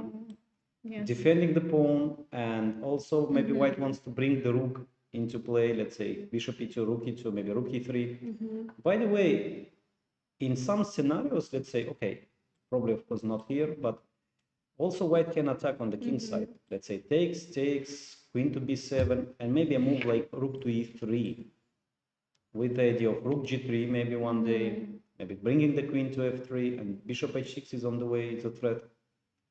Maybe lifting another rook, like rook a3, rook h3, rook on the third. Okay, so once again, yeah, this is knight c4, and knight takes c4, bishop takes c4, and bishop c1. I like this maneuver. I don't know if it's probably, of course, it's not great according to machine, but somehow I think that bishop on e3 is misplaced on this position. There are no targets on this diagonal. Exactly, and you just defend your only weakness. Also, you put pressure on pawn a6, and one day maybe you just remaneuver like rook e3, rook g3, and who knows? Maybe you can start I an attack. definitely like it. So, yeah, the current position is with knight on c4. Maybe one more time, we expect some massive trades happening. Yeah, once again, yeah. So this is the current position. So we expect all the trades happening, and for a moment, 𝐒𝐻𝐻𝐵 is taking time. I think that he wants to try to keep the game more complex. Yeah, exactly. And by the way, bishop c1 was played. I mean, we have a game, Shankland Wesley So. Wow. So bishop c1, this maneuver was played by Sam Shankland, who is playing in this tournament. By the way, where is he? He's, by the way, on the board 6. I didn't see him for a long time. Behind. So he's very close to the leaders group, playing on board 6 with the. We can go through the top boards and then go check his game. Yeah, sure. So yeah, so this is the current position, and white did take on c4, bishop takes, and bishop c1. Maybe first taking on c4, bishop c1. I don't know. Maybe in this scenario, let's say, maybe white keeps the idea of rook a4 getting this tempo. Might be important, I don't know. Maybe queen on c4 is misplaced because you need the knight on c4 one day, or the rook. So this is already details, yeah, but the idea is the same. So bishop is probably going back to c1.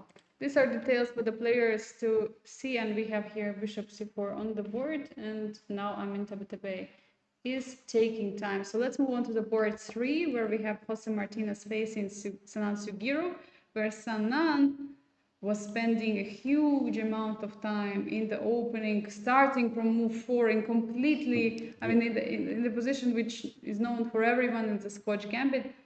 And here, we are discussing the move knight d2, which was played in a game. Also queen f4 maneuver, knight g5, and here he played b3.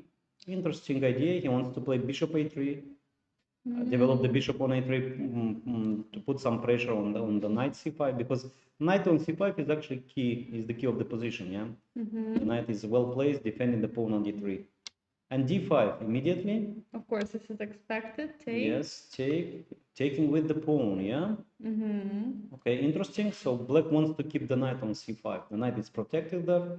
Bishop a3, castles, and knight to d2. Yeah, and this is the current position. This is the current position. So what do we have? We have black, who is up a pawn, but of course this pawn is targeting, but all the pawns can be won anytime. And there is this activity for white. Yeah, but black is very, let's say, close to, to completing his development. Let's say bishop out. Maybe black can be more ambitious and play here bishop f6. Now pawn c3 hangs.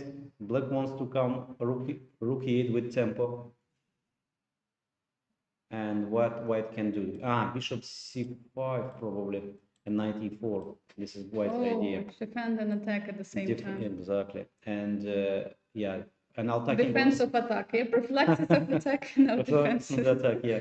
Now c5 is under attack. d3 after rook d1 is lost. Bishop. There is no rook e8 because knight f6. So bishop f6 probably is not the most precise move. So probably white wants to play next move like rook d1, rook e1, all rooks in the center. Makes a lot of sense. Of course, just bringing the pieces towards the center. And yeah, it's Sanan who is taking time. Look at this 20 minutes. Jose Martinez has 37 extra minutes on the clock. This is time advantage I mean, you can dream of. I mean, just incredible. I mean, you are spending so much time, yeah, and it is clear that this 10, 5 minutes you might be missing in the time travel where it will be so important. And the position is so complicated, so many possibilities. Yeah, you have to calculate, I don't know, maybe bishop to e6, but this looks like a blunder, yeah? Bishop takes c5. No bishop c4 because bishop e6, and if d takes c5, bishop takes e6. No, so bishop e6 is just a blunder. Rook e8 might be a normal move here, rook e8, yeah? And if rook e1, so still the bishop cannot move, but maybe bishop f5, yeah, just bishop out. Yeah, rook e8 is probably a decent move here. Definitely, it makes a lot of sense, of course. Just, I mean, X-raying the queen. Yeah. So bishop c5, dc5, yeah? Queen 4. Queen f4, yeah? Bishop f6, knight e4.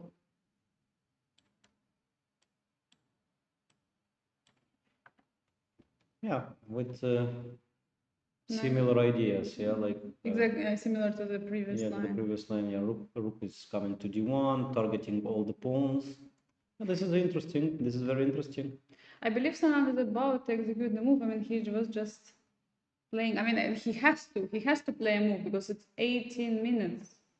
18 minutes right now for him. I mean, I mean, he cannot afford. I mean, 40 minutes advantage on the clock for Jose Martinez. I mean, we haven't seen this in the tournament, I believe. No, so I mean, such a huge advantage on the clock with 18 minutes only. I mean, he was about to play move, and then again he's starting to think for a moment. I think he found something else, and yeah, I mean, Viorel, what can we say? I don't know. Yeah, being so unpractical, I mean, it's very strange. Yeah, I mean, of course, with such time control, you have no this luxury to think, to make the philosophy, long-term ideas. He's playing bishop f5. Bishop f5 is on the board. We're not discussing this move, but of course, like yeah, that's very logical move. Very logical. So defending the pawn on d3. Okay, probably white can bring the rook on d1 before taking the pawn. I think Jose Martinez can even play some moves very quickly and then just always ask. Yeah. Yeah, so rook d1, maybe it's like the idea might be bishop takes c5 and knight e4, let's say once again. Rook e8, then probably queen f4 first. Bishop g6, then bishop takes c5, pawn takes c5, knight e4. Taking the pawn back, but here probably it's a better version for black comparing to the previous line. Black's bishop on g6 is defending all the king side. Okay, it's about equal. By the way, black's position is good. I mean, black probably got enough play. I mean, black is still a pawn up. White needs to lose time to get this pawn back. But yeah, but the time. The problem is the time. I mean, problem is the time, not only on the board but on the clock. We were saying this already. Time is also a piece in the position, and it's going to play a huge role here. So Jose Martinez, I think we will maybe let him to decide what to do now because he has a lot of time. Let's move on to the board 4 where we have Jacobson against Suleiman Lee. And look at this. After castle, king g7. I just wonder, how did he play g5? Rook to c1, yeah, the move that we discussed. g5. Okay, this is surprising. Why would you weaken even more? Well, black is looking for counterplay, yeah? But now after g5, white wants to trade the violet squared bishop. Probably yes, yeah, because it's changing, yeah, because then white maneuvers the knight e2, knight g3, and there, and so on. So knight a4, yeah? Okay, still I believe the move like queen d1 here is better. You just prevent the move g4, because g4 you have knight h4 and just take the pawn for free. So queen d1 to me is okay. So knight a4. Maybe also bishop d3 now is a threat. Bishop d3. Yeah, I mean, bishop d3 might be already. So b6 preventing. By the way, now queen takes b7 is the threat finally. Oh, now it is working because knight on c6 is hanging. Yes, knight is hanging. b6 has to be played. So b6 or rook b8, I don't know.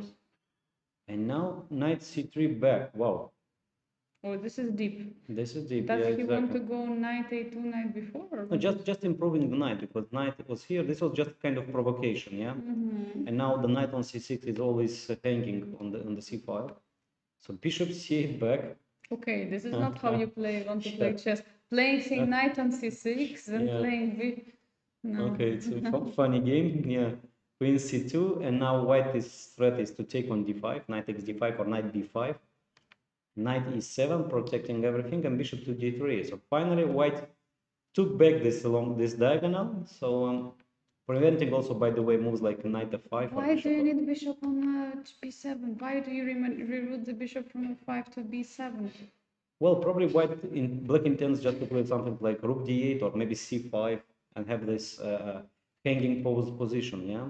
But why would you let the bishop on the? I mean, it's such a. Yeah, and now b4 probably, yeah, because b4 by move b4 white stops the move c5, which is very important. Stopping c5, maybe one day white can even push b5. No knight e4 because just a pawn down, and next might be just rook b1 prophylactic move. No c5 again. And then knight d2, knight f1, knight g3, knight f4. No, Or knight knight f5. e2, knight g3. Immediately. Make it shorter, yeah. Shorter, sorry. Yes. I find more complicated ways. Yeah. Or white also can play like a standard idea, like knight e5 and f4 sometimes, or knight e5. No, I mean it's a strange play by Suleiman V. Maybe he's just okay. He's the one who is tired after yesterday's game. He finished.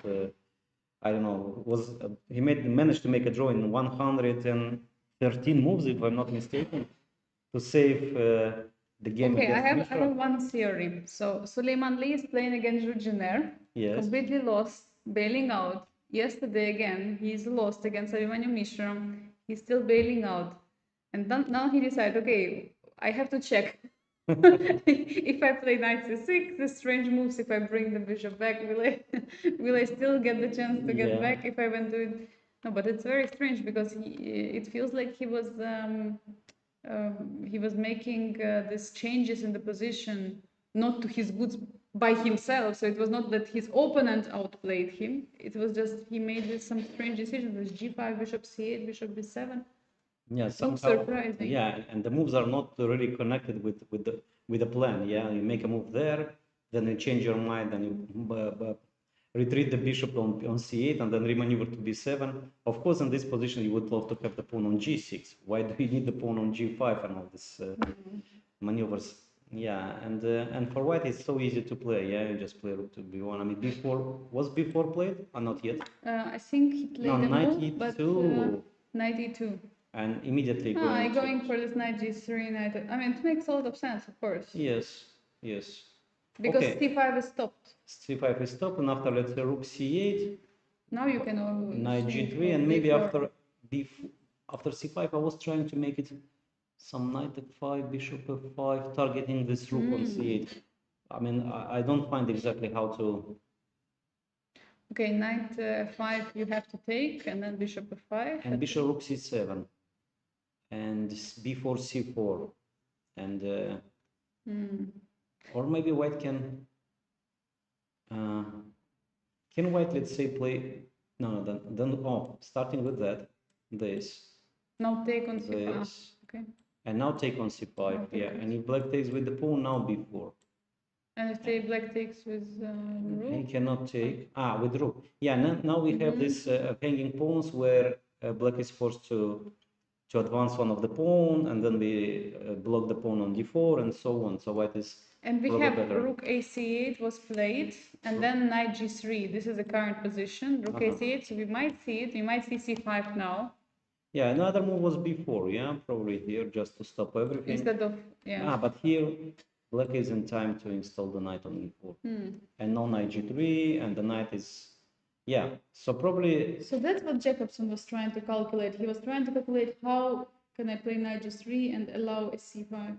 Yeah, so we might have this position on the board. I mean, c5. Once again, knight f5 check, bishop f5, rook c7, and taking on c4. And if rook takes c4, just move like queen d1. And once again, imagine the knight on d4, then we retreat the bishop, knight f5 is hanging. We have the position, typical position with isolated pawn, where white is already slightly better, plus square f5 as a bonus, yeah?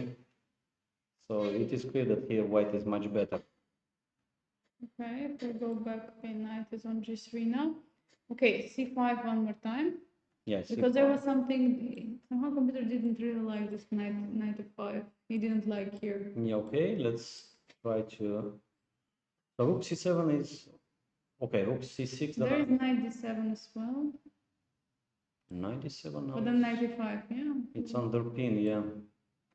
And rook c6, maybe? Maybe rook c6, because here rook is protected and there is no b4, yeah? So takes, and no b4, because just c takes b4 simple. Makes sense. So we found an improvement.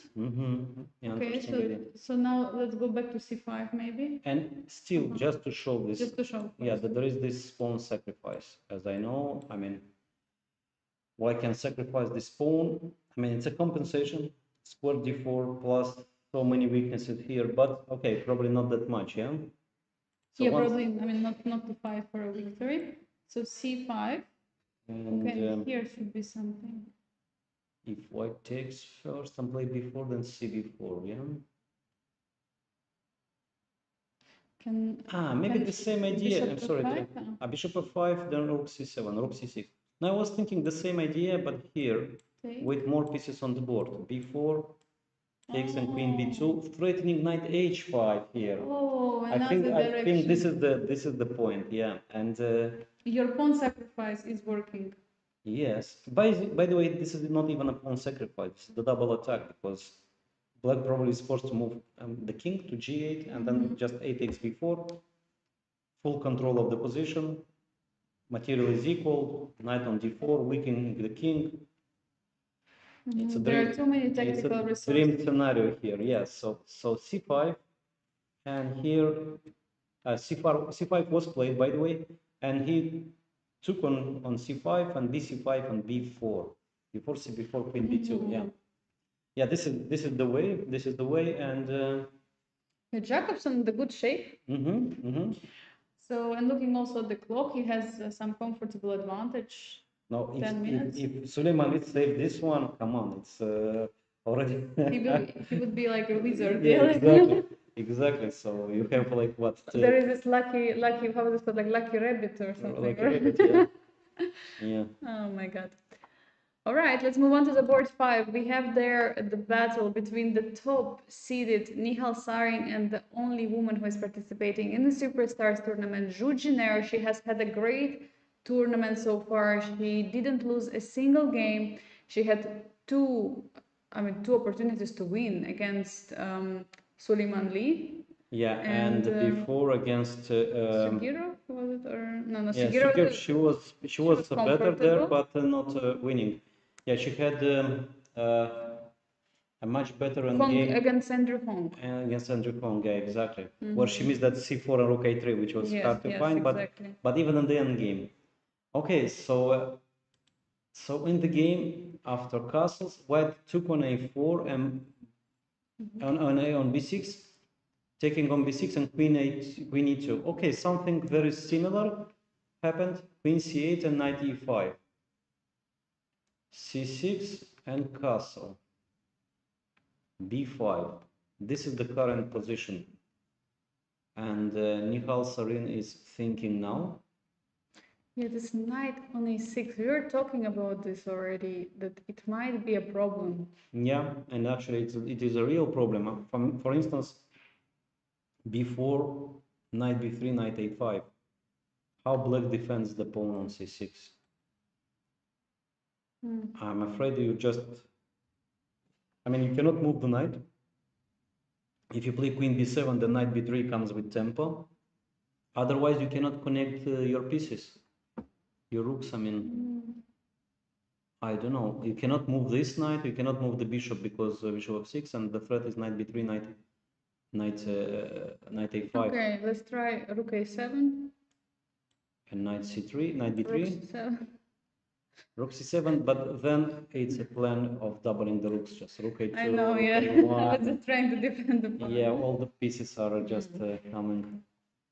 Yeah, it's not an easy position. It's not an easy position after b4. I think. Okay, I don't believe that b4 is the only move here, but it's like the most logical one. Yeah, maybe white should actually white also can play knight b3 directly with knight a5, but somehow you want Maybe to now fix the b4. weakness. Yeah, No, yeah, before. b4 or c5, b4. Yeah, and if knight a5, c5, knight c6. Yeah, not easy. Maybe take on c. Take on c3 and then knight Maybe c6. intermezzo. Le petit intermezzo. Maybe just bishop d6. Yeah, but just a pawn up plus everything. Maybe bishop f6. Comfortable position. Maybe first bishop f6. Because no time to take on b2 because queen g4 and this is not great. So once and he did play just rook a2. Rook a2, not the most energetic way, by the way. I believe that b4 and knight b3 or knight b3 directly. By the way, but after rook a2, still you cannot move the knight because knight c6 is coming with a huge tempo on the bishop. I can move the rook, I can move the queen, and if you double the rooks, I have move knight c7, I think. Still holding? Trying, yeah, I don't know. Yeah, knight b3 here, yeah. I'm threatening knight a6. Rook takes a2, rook a2, rook a8, knight a5. Still somehow it's not easy to. Let's try. Rook takes a2, rook takes a2, rook a8, and knight a5. Yeah. Can you play instead of rook a8, c5? Rook a2, rook a2, and now c5. I'm afraid that bishop takes f6 is just. And then knight d7. Doesn't work. Yeah, so many weaknesses there.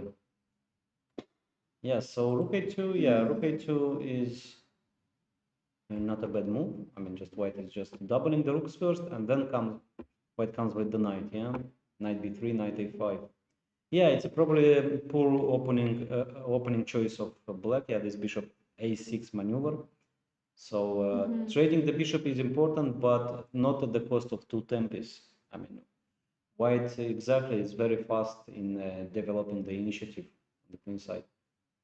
By the way, we have the first result on board 9. Ooh. White won a game. White Pichot. By the way, I wanted to say that maybe at some point we can check this game because I saw some interesting position and it was again Praneš M. Remember yesterday Praneš M against Teodoro also was very crazy position. And look at the final position. Oh my God. It looks like from 19th century, yeah? Okay, let's see this attack. So again, Gioco Piano. And how did Gioco Piano Black didn't manage to castle? Aggressive. And g5. Okay, this is how they are playing nowadays. Super aggressive approach. Takes, and bishop takes the pawn. Black won a pawn. Rook b1, knight d7, and h3. Bishop takes, knight takes, bishop g7, knight d4. Threatening knight f5. And f4. Wow. Very strong play from Alain Pichot. He sacrificed two pawns, but all his pieces are just. If I'm not mistaken, he also won yesterday. Yeah, he beat Sadwani, I think, and today Pranash. Yeah. So knight c6. Wow. Okay, probably here everything wins, but it's still wow. Knight e6, wow. Check. Not even bishop f8, f7, but knight e6. I love it. And check, sacrificing all the pieces. Knight f6 and boom. Wow. And let's bishop f6. Okay, the rest is easy. Yeah, takes, rook and the rest f1. is history. The rest is history. Yeah, and rook f7 and okay, queen f7. GG. Good game. Yeah, good game. Yeah, incredible. Wow. And so quickly. Yeah, it was just It's opening two disaster. hours, yeah. I mean, it is clear that black went for this. Winning this pawn is actually bad. Mhm. The takes, and bishop d4, and you are just not in time to defend to castle. No, you're not. No. Okay, congratulations, Alan Pichot. He won the game. And as we are moving to the boards, I would like maybe to check the game of Aram Hakobian against 𝐸𝐸. It's in the one of the last boards. It's being played. Yeah. Mm-hmm. So what do we have here? We have. So the position looked interesting. Yeah, we have Najdorf, repetition couple of times, and Hakobian decided to continue the game. Especially not every day you play against 𝐸𝐸. Of course. So it's a unique chance to continue the game. To continue. Yeah. Otherwise, why do you play chess if you don't play with 𝐸𝐸? You learn from legends. Yeah, by the way, today I was in the swimming pool in the hotel, and 𝐸𝐸 also came to the swimming pool, and he shared some interesting stories, and also sharing about his variant of chess, what he invented some long time ago, I think 2007 or something, 𝐸𝐸 chess. I will share maybe something later, but let's first take a look at the game. Yes. G5, yeah, okay, aggressive. G4, just like that, yeah. Black wants to play H5, H4, yeah. And yeah, okay, H4, interesting play, and D5. So first black took advantage on the king side, now on the queen side. A very interesting approach. A3 and queen to C7. Queen D2, bishop E7. Rook D1. So if we would have the position with pawn on G7 and H7, it's a normal Sicilian, yeah? Normal Sicilian position. That's why I like this position, the pawn on And there's, we can say, small difference, yeah? The pawns are so much advanced on the king side. And 𝐸𝐸 is playing. And 𝐸𝐸 is playing, yeah. Okay, very interesting. So he is inspired. He plays with inspirations today. I mean, you don't push those pawns every day. Okay, I like. Yeah. I will like his approach. Yes. Yeah, Very interesting. Yeah. And I just wanted to share about this. I don't know if you heard about this, and he said he was writing some. So it's open information, and even there was some video he said he will share with me. So he was thinking, okay, there is like Fischer chess, there are all kinds of variants. Why is he worse? He should also create his own chess, and then he started to create. And the chess is so that the game is played the way it is usually played, and the rules are following. The outcome of the game is winning if you either, okay, checkmate like a normal game, then win the queen. So if you take the queen, you are winning the game. Then if you win the queen for the queen, it's like if you trade the queens, then it's what? I have to ask him, but I think if you are the one to take the queen. Okay. The third one was so-called kiss of the queen. What does it mean? Okay. So if the queen is standing on the board, let's say he showed an example, e4, d5, e takes d5, queen d5. Queen is standing on d5. Yeah. And there are no pieces around it. Queen always have to have its own pieces around it. So without them, the queen is not having, so to say, clothes. It's naked queen. And then you play c4 or bishop c4 or d4. So any move which touches the queen is winning. And is also winning, yeah? Yes. So any move like d4 coming close to the queen, c4 or bishop c4. Knight c3 is not winning. You're just attacking the queen. So just the move which is in the range of the one square away from the queen, exactly. And the last one was I forgot. I think he said like ricochet or something like that. So whenever there is a check on the king, and there is a skewer on the queen. Okay. Yeah. So this is, of course, because if you take the queen, then you're winning. But okay, it's a skewer on the king and the queen, and that's game over also. So very interesting. Okay. Yeah. Insights. Why not? I mean, maybe one day, who knows? And by the way, a result, we have Grevnev against Dudin, draw. Yeah, it was a calm game. I was watching in the playing hall. It was Catalan, or let's say something very similar structure. They just trade some pieces. Maybe white was slightly, but no, I would not. Okay, it was a good game. It was a good game. I mean, both Good sides. draw, eh? Yeah, good draw. And can we check a little bit if... You can also see the boards here. If there is something interesting that catches Yeah, your I eye. saw that Salem is playing with hanging pawns. Yes, And it was again, something nine. that, yeah, I wanted to show you. Okay. Because we also have hanging pawns yes, on one of the exactly. boards. And this might be interesting. Okay, Slav defense, bishop b6, bishop d3, c5, and yeah, and we got these hanging pawns from the very beginning. Knight e2, white is remaneuvering the knight on g3, rook c2, a4, stopping the move b5, knight e4. Okay, everything looks logical. Bishop to e2, just intending maybe knight takes e4, rook d8, a5. Okay, this is a pawn. Queen a1, rook c8, and queen takes pawn back, and h5. And this is the current situation, current position. Okay. So I'm a little bit worried of this long diagonal. Let's say, can just wait, take on c5, and trying to bring the queen to c3. I don't know how. Maybe just knight c5, yeah? Knight e4, and knight takes c4 probably. Now then white trades, yeah? And if pawn takes d4, pawn takes d4, queen c3, f6, okay, it's so complicated. Knight d4, and knight, no, knight a4 doesn't work. Maybe knight d3. Knight d3. Well, okay, this is the position. I mean, h5 is the last move, is the move played by Simon, and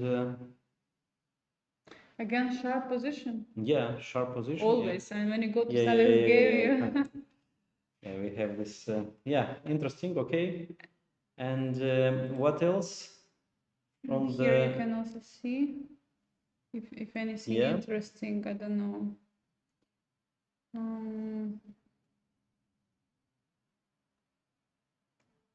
No, the rest are more or less Solid, yeah? yeah, solid. Yeah. Okay, I suggest then let's move on, move back to board number 1. We have, again, one more time, we have Pranav V with 5.5 points. If he wins today, he's going to at least share the first place, because all the rest would be 2 points behind him, so they will be able only by winning 2 games to catch him. But of course, 2 out of 2 is in such a strong field, it's going to be very difficult to make. But he's playing today against Abhimanyu Mishra, the youngest grandmaster in the history of chess, the player who has had some very nice games. Yesterday, he was completely winning against Suleiman Lee. The day before that, he won against Raunak Sadhvani. Impressive game. Yeah. And I mean, feel like he's on the streak of getting these great positions. And also looking at this game, it feels like he... So after h3 exactly. I mean this is just stopping the move bishop g4, and white is concentrating on attacking on e5. Prophylaxis of attack. Prophylaxis in the attack, yeah, and bishop b2, knight d7, yeah, and queen to c2. Okay, more traditional way of bringing pieces. So white is preparing rook f2, rook f1, and queen c3, But because after queen c3, the pawn is lost. So queen c2, bringing the rooks, and queen c3. Can we just move back just before the move bishop b2? Yes. Instead of bishop b2, can we play rook a2? Of course. Yeah, this is... Yeah, anytime we can play this move. This is a good maneuver, bringing the rook to f2, or maybe g4, rook g2. Yeah. Yes, this is what we were discussing. Yes. Okay. Yeah. But okay, yes, you were saying bishop d2, bishop c, queen c2, more traditional. And then queen c3 is the threat. Also doubling the rooks. Also might be also knight h4 one Makes day. a lot of sense, of course. Yes, no, basically queen c3 is a threat, and how black can protect the pawn. I don't know if black can. Maybe black should play against the pawn c4. Let's say bishop a6, queen e2. Because let's not forget, we started from Nimzo, and this is one of the main ideas. And now maybe something like queen e7. And black stops knight e5, and also black stops the move knight h4. So bishop a6. And here probably white should change a little bit his plan and play knight h4. Because the bishop doesn't protect the square of 5 anymore, and followed by knight f5. Maybe g4, queen g2. Yeah, this is yeah. So Mishra should be flexible here. So the threat is queen c2, but if bishop a6, now queen c2 gives nothing because queen e7. But then knight h4. But then knight h4 here, yeah. Knight h4 is very important because bishop is far from the square of 5. And let's say knight b7. Maybe just rook takes f8 first. Knight takes, just bringing the rook, and then knight d6. Yeah. So also, well, black also can improve his pieces. Yeah. Once again. So bishop a6, knight h4, and knight b7. If black is in time with knight d6, and then knight, I don't know. Okay, you can go bishop e2, or not? No, sorry. I thought it's queen f4 winning a piece. I mean, not winning a piece, but forcing knight a5. But queen a4, maybe rook f1, rook f1, knight d8. No, but this looks ugly. Yeah, maybe queen a4 first. I mean, winning a tempo, this tempo, shaking, yeah? Yeah, because if knight a5, then you just lost the tempo, yeah? You can just continue to play on the king side. If you take on b8, then you cannot play knight b8. And if knight b8 directly, then just take on f8. Oh. Yes, so queen a4, yeah, queen a4 in this scenario. So black is not in time to bring the knight to d6. Yeah, this is a very important moment. Because if black manages the knight to bring the knight on d6, it's holdable, yeah, black's solid. But also there could be ideas of taking after knight h4, knight b7, also ideas of rook f8. Then knight takes f8. And then queen c3, and then knight backs, yeah? Queen c3, yeah, maybe knight d7 back. And if yes. And if knight f3, now knight d6. Uh-huh.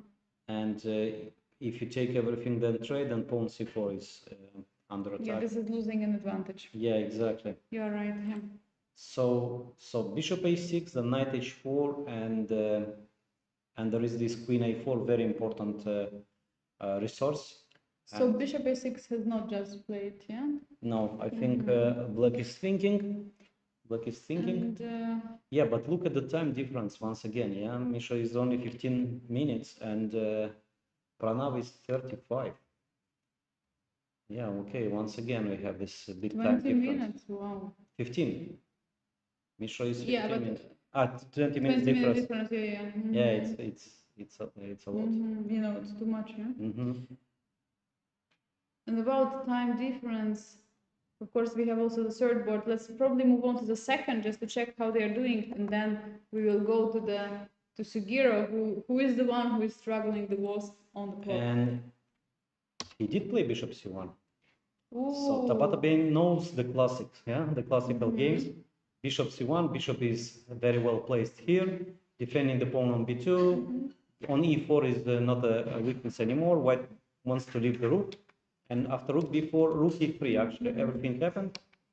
Queen c6 and queen e2, attacking the pawn on a6 and at the same time defending the pawn on e4. Rook c4 and bishop to d2 back, yeah? So now probably white's threat is to play b3 and to win the pawn. Queen b7, b3, rook c6. And this is the current position. Okay, white got a little bit of advantage. If white manages, let's say, the pawn on c4, yeah, to play, that will be even bigger. But now maybe white can just play the move like, can white a little bit play for attack? Oh, why not? Yeah, rook g3 threat, bishop h6. Exactly. And threat by threat. Threat by threat, exactly. King h8. King h8, and maybe how to continue? Maybe rook a4, just defending the pawn a4. And maybe one day we play knight d5, takes on d5, and bring the rook to another rook to g4. I like it.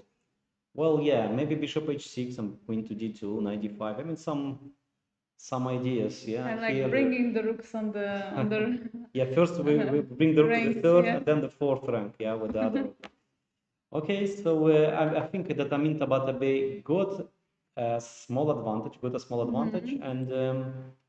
And rook k2 was rook played. a2, not rook g3, yeah? Rook a2, No. probably white wants to, He's supporting the pawn on c2. No. yeah, probably white wants to play maybe queen d3, move the knight a4 and maybe c4. So he tries to play for a more positional idea. You have to improve his structure to play c4. Okay, it's a possible idea. It's a possible idea. Yeah, definitely. So yeah, this current position, what can Andrew do? Bringing the bishop. Bishop d8, bishop d6, bishop d4. Imagine the bishop on d4 here. Oh, that would So be it's just an amazing piece. And probably here after rook bishop d8, Now rook g3. now rook g3. Or maybe wait for the move bishop b6 first. Then the bishop will be out of the. yeah, yeah, the bishop can't come so easy to defend. Okay, or let's try this to do it immediately. Rook g3, King h8, king h8, and queen d3, yeah? and queen d3, yeah, defending everything. Probably black doesn't want to bring the bishop here because knight d5. Knight takes d5, pawn takes d5. Rook c5, c4. c4, yeah, just. Finally, yeah, white And the this. pawn on b3 is defended by queen, rook. Yes, and yeah, and this is probably good for white because black's pieces are misplaced. Okay, and bishop d8 was played, by the way. Bishop d8 was played by Hong Andrew. Okay, so what else do we have? Do we move to board number 3? Let's quickly go there and see. Oh, so many. Okay. So what happened here? Actually, everything that we predicted after bishop f5, rook d1, bishop f6, bishop c5 takes and knight e4. We had this position or something very similar. Takes the pawn on d3, g6, queen c4, double attack, bishop d4, bishop e4. But you know that here we might see a draw in a couple of moves. Look, takes, and knight e4, trading everything, and this is just draw.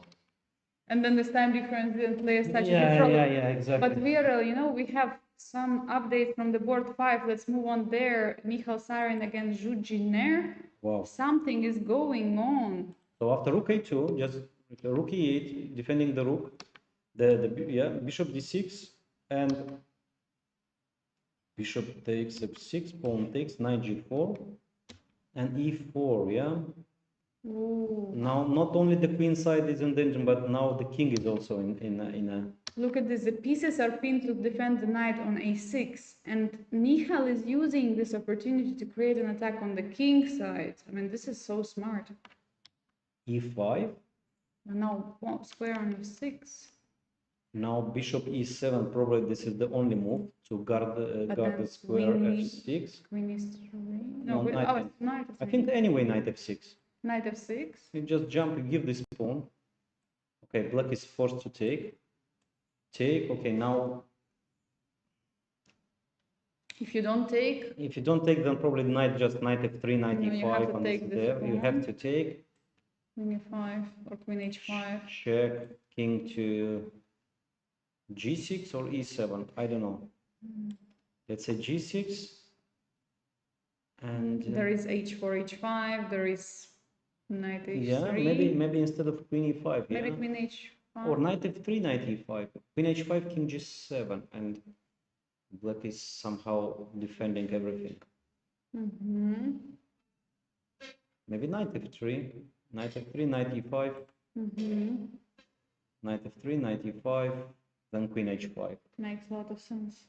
Yeah, and let's say if black tries to bring his pieces into play, let's say knight a7, knight c7, probably we trade once. But yeah. Trade and some Czech Republic now. King g6 and knight h4. Queen d6, knight h4, king c7, maybe queen c6. and bringing the knight or not. And rook a7. This is rook game A7. over. Oh my god. The knight, you just cannot bring the knight. Now threats of knight h4, I mean everything here. Okay, queen g3, knight e5. Okay, So tough. it's just game over. So what is the current position? Let's just to show our viewers. So bishop is on e7. Now we expect knight f6. Now we expect this by Nihal Sarin. Yeah, what a huge position for Nihal. I know, Viorel, I have a news. Now we're going to go on a break, but we also have an interview with Alain Pichot, who won the second game in a row. So yesterday he won, today one more time. He's trying to crawl up the leaderboard. So dear viewers, stay tuned for more from the round 8 of the first Fujairah Global Chess Championship and enjoy this interview with Alain Pichot from Niklash.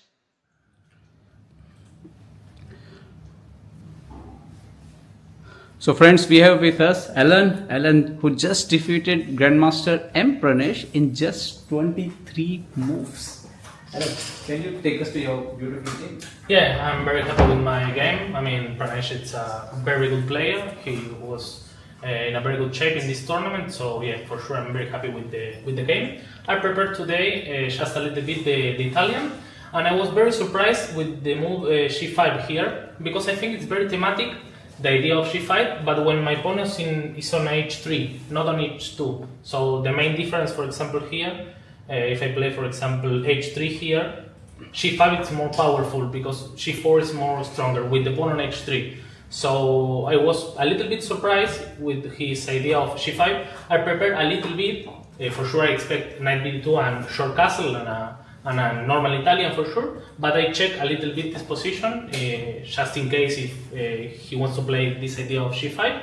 But it's a little bit unpleasant, but for sure knight a5 is not the move here. I mean, he has to play knight e7, and I remember d4 is good for me, and I don't know here, probably knight g6. Yeah, I think I prepare a little bit this position. Knight g6, d takes e5, and bishop a3. And I think it's better for me, but for sure he has some counterplay and a very risky position, which I think it's his idea. But knight a5, the problem is the knight is so bad in that square. So I think after bishop a2 I have a very good position with the pawn on h2 and the bishop on and the knight on a5. I think with d4 I have a very pleasant position. This position probably it's normal with the knight on e7 or c6, but with the knight on a5 I think it's so different. So he played bishop g4 and d4. I don't mind a pawn. I prefer to open the position. I mean, with my bishop, I think it's very important. So I was a little bit surprised with his idea of e takes d4. I expect something like short castle, for example. I think it's more normal. The position is not good for black, but I think it's playable.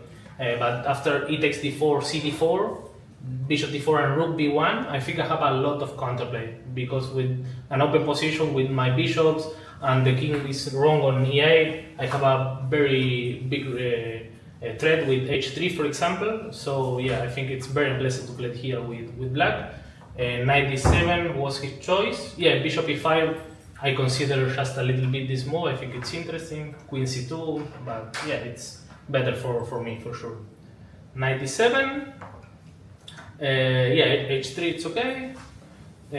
Bishop f3, knight f3, bishop g7, and here, yeah, knight d4 is the best. I consider just a little bit other options. For example, bishop d2. I think it's also very good for me, but I think knight d4 is the more powerful. And I expect more bishop takes d4, yeah, as the computer recommends here. Bishop d4, queen d4, and probably something like f6.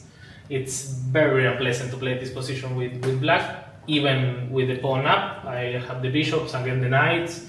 The king is very bad on e8. It's not possible to short castle with black. So I know it's clear, I mean, not winning, but close to winning if I play very well. So he chose a takes b5. Yeah, knight f5 probably. I consider just a little bit, but I was a little bit afraid of, for example, bishop e5 and then queen f6, something like that. But that's the reason to choose this one first. And now again, I expect bishop d4 check, queen d4, and something like f6, for example.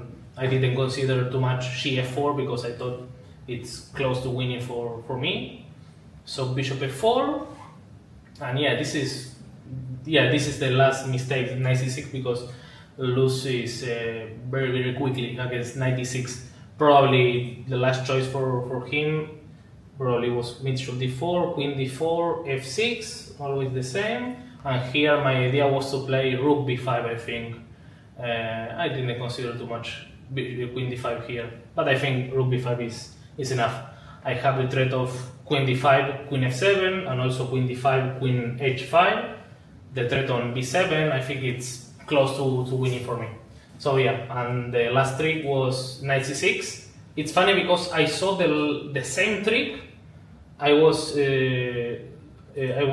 watching this idea against knight c4, for example, and I was watching knight d6. So when he played knight c6, was very clear. Knight d6 it's a winning on the spot, because it's not possible to move the queen for the bishop and for the pawn on c7. And against f takes c6, queen h5. Against king f8, it's bishop d6 check, king c8, bishop e6 check, king h7, and queen f5 mate. And king e7, bishop g5 is not possible to take because queen f7 is mate. And against knight f6, rook takes f6 and just collapse the position because bishop takes f6, bishop takes, king takes f6, rook f1, and it's made with queen f7 against king e7 or king g7, queen f7 mate. So So is this your one of the shortest game against any top grandmaster? Probably, I think so. It's not normal winning a game against such a very good player in 23 moves, so I didn't expect that. I'm very happy. He beats me 6 years ago, I think, when he was 13 or 14. He kills me in an open in Vietnam. I remember very well that game. So I'm very happy for today's games. Okay, so if I'm correct, this is your back-to-back second win and overall second win in this tournament. Yes. So how are you feeling now, just before the final round? It was amazing because I made the first 5 games was a draw. I have very few chances in some games, but the 6th against Ivanchuk, I told you yesterday the same. I have very good chances even in the final position, and I agree a draw in a position which I have to play for sure. And then the last 2 games was a dream for me against Adwani and Pranav. So I'm very happy because they are very good players, and for sure tomorrow the last round. So 6 draws and then 2 wins. 6 draws in a row and then 2 wins with black and white. So the tournament was very good for me right now, but for sure I need to play the most important game tomorrow. Okay, Alan. So I know you need rest also, so you will use this time for your training and rest. So wish you good luck, and we hope to interview tomorrow again. For sure. Thank you so much. Thank you.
And welcome back, dear viewers. The action is just heating up here at the 8th round of the first Fujairah Global Chess Championship, and we're more focusing on the Superstars tournament, where we have a lot what is happening right now because we have only one leader with 5.5 points. All the rest of the group is with 4.5 points. So it's super important to score victories. And now, currently on the board 5, what we see right now, it's Michal Sarin against Jujiner. Both of them have 4.5 points, still a chance to win the event, but we see that Michal Sarin is the one who is starting the attack.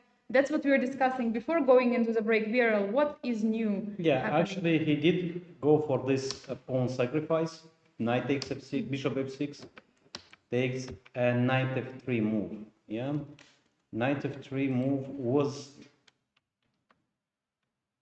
was played. King g7 back, knight e5, f6, and knight to d3. This is the current position. Yeah, well, still not easy for black. I mean, despite of, let's say, no direct threats, rook e7 was played. Yeah, still. I mean, you cannot move the knight. I mean, rook e7. Now black wants to move the knight. Yeah, finally, knight c7. And okay, probably white can win the pawn, if I'm not mistaken. Knight b4. And if knight b8, no, knight b8 is not possible. If knight c6, knight takes c6, knight c7, knight takes c6, just winning the pawn. I mean, taking back the pawn. And if rook a7, black is under heavy pin, but I don't see anything concrete. How to use the pin? Okay, maybe for a moment you don't have to play anything, but knight b4 is a threat, yeah? No, knight b4 is not a threat because rook rook is hanging, yeah. Rook is, maybe queen to b7, but also queen b7 not, because probably the pawn on e6 is maybe lost. that's a time for white to play h4, h5. Yeah, why not? h4, h5, this is a good idea. Always very useful. Let's say king to f7, protecting the pawn. And now black is trying to play queen b7 and knight b8, if possible. And now if, yeah, so if h5, queen b7, yeah, that's the point. Yeah, so basically white needs to activate the queen, yeah? Okay, queen h5, king g7 is forced, and now maybe some other move with the queen. Yeah, we don't have to. I was thinking, can we have like rook a3, rook a2, queen d1, queen a1? It takes too long. It takes g4. By the way, just if we go back to the position, instead of h4, I just realized something. So if we take everything on e6, and take on e6, there will be a checkmate on a1. There will be a checkmate on. Yeah, exactly. I just thought maybe we can win the pawn on e6, but it's not working. No, actually, white is pawn down. So even if winning a pawn, this is might be not enough to win the game. So h4 check this, and maybe actually I was not joking about move rook a3. Followed by rook a2, queen d1, queen a1. I mean, if queen b7, now black is intending to take on b4, maybe a move like knight d3 now. And once again, black cannot move the knight because knight c5. This looks like some Zugzwang. Yeah, exactly. The knight f4. Oh no! After this bishop b7, bishop a6 idea, knight is just trapped on a6. It cannot go back from the square. Yeah, it's like a prison. Yeah, exactly. So rook e7, and Michal Sarin is thinking, okay, probably knight b4 is a good idea, but it's probably not the only one. By the way, can white win the material by knight c5? Rook a7 is not possible, but knight c7, yeah? Maybe nothing wrong with black's position. Maybe just fine. Because rook a7, just take rook a7, actually no threats. So knight maybe has to stay on b4, targeting. Yeah, exactly. So knight, rook a7, knight b4. So if black plays now knight c7, then just knight takes c6. Yeah, this one we had.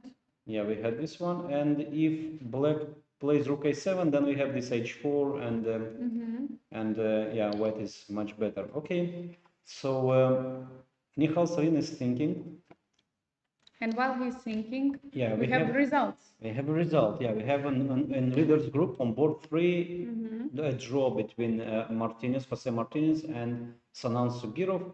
So not so many moves played. Actually, around here it was clear that probably the game will end in a draw soon, and this is actually what happened. This is very interesting game, very Yes. interesting time usage by Sugirov, but still a draw. Yeah, still a draw. Okay. And that is a good news, you know, for whom? For Pranav V. So in case that he wins the game, Or if he draws, nobody can catch him. Yeah, this is important. But I was on the playing hall and I saw the game. So I think Mishra is let's go to the board one. much better. Let's go there. Yeah, let's go there. Let's not discuss. Let's see the position. And we have the game. Yeah, of Mishra. Yes. And wow. What happened? I don't believe there was a bishop on c6, white bishop on c6. Yeah, I also saw that position. I don't understand how this could happen. So this we left here after queen e7. No, not on bishop e6, but queen rook e8, bishop c2, bishop a6, knight d2, bishop a4. I thought that this position white is much better here, but rook d8. Bishop b7 now. Bishop a4 back. Okay, this is correct decision to keep the bishops. A6 intending to play b5, and now.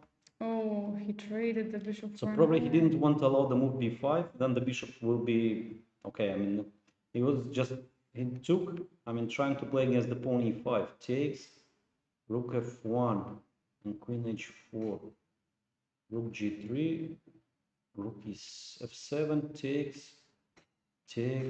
And this is the current position. This is the current position, and black clearly improved his position. I mean, I don't know, white probably lost all his advantage. Suddenly. Yeah, because okay, you don't have bishop pair anymore. The bishop, the pawn on e5 is solid. I mean, you can't attack. I mean, protected by rook and knight, and bishop on b7 can come anytime back to the game. And you know why it happened? Yes, the clock. Time, yeah. The time. Yeah, yes. So at some point around here, yes. So it's with 14 minutes on the clock. I mean, still the game is super complicated. You don't have time to create like long-term ideas.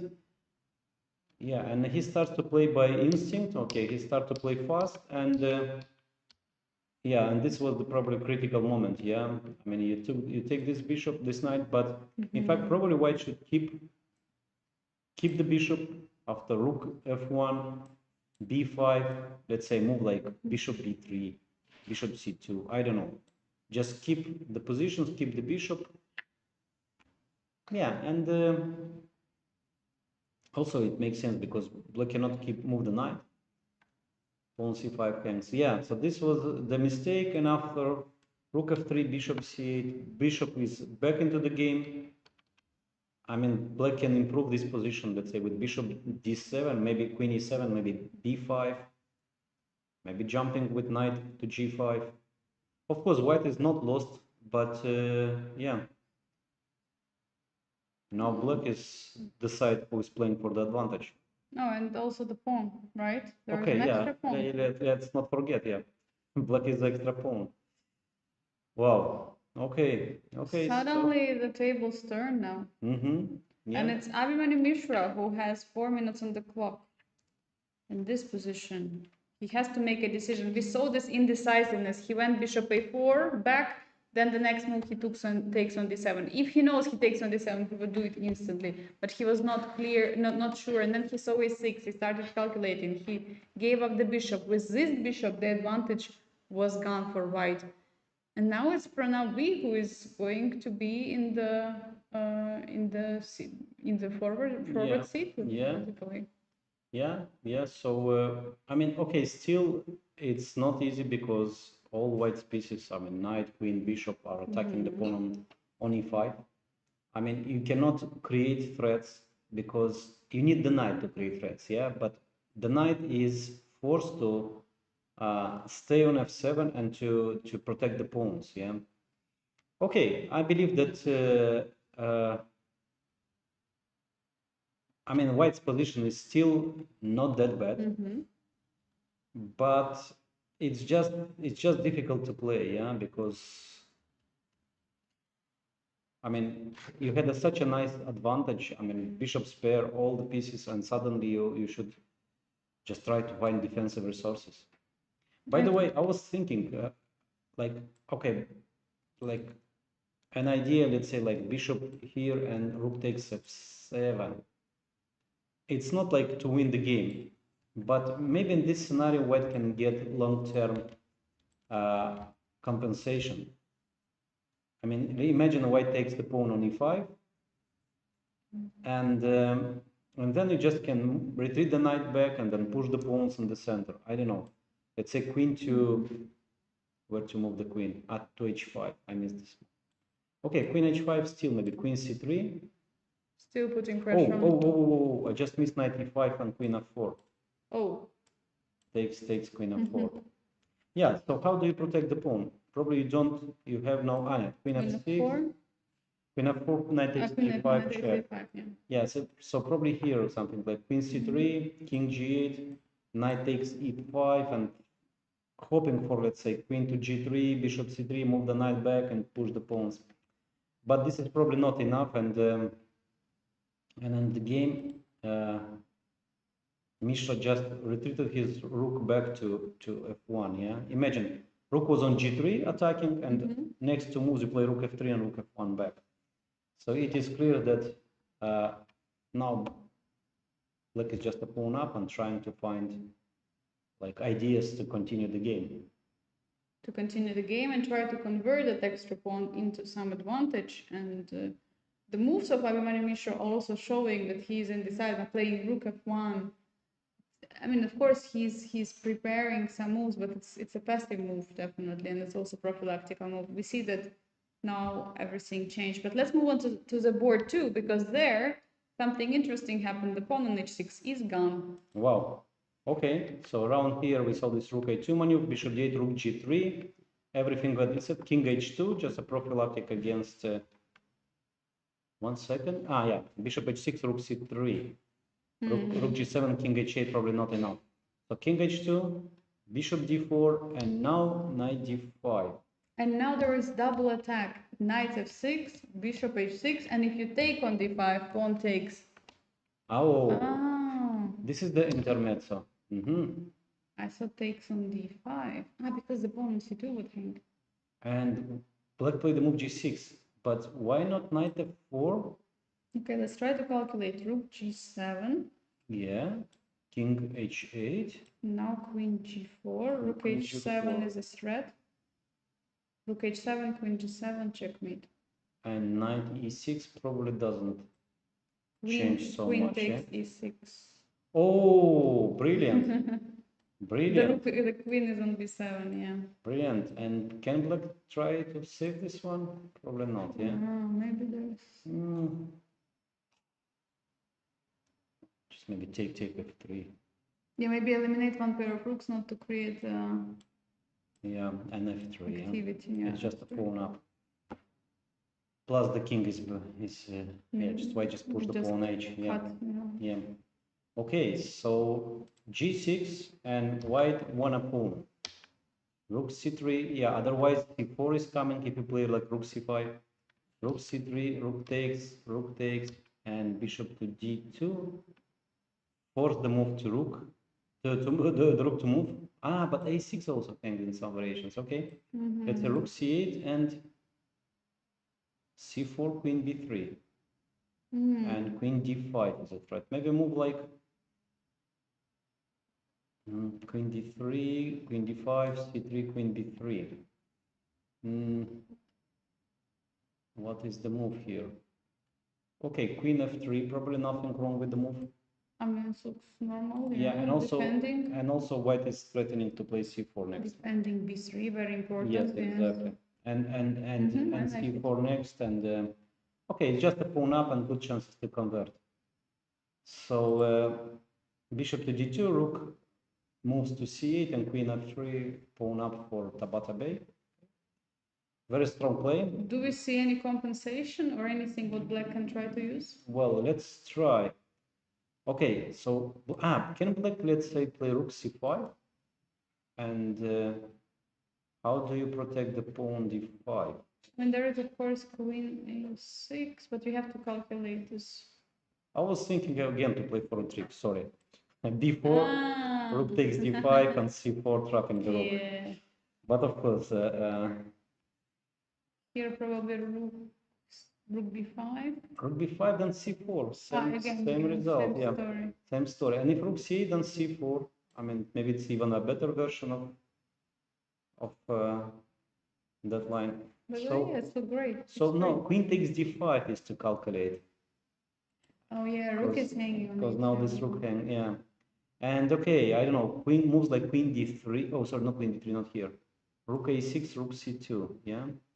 Taking on C5. Taking on you have to calculate this line. Take on D6 or C6, you know. Yeah, yeah. Takes, and now white Maybe is takes on D6. taking on D6, Queen to Queen D5, Queen A6. Queen D5, Queen A6, yes. Queen A4 maybe. Queen A4 from there, yeah.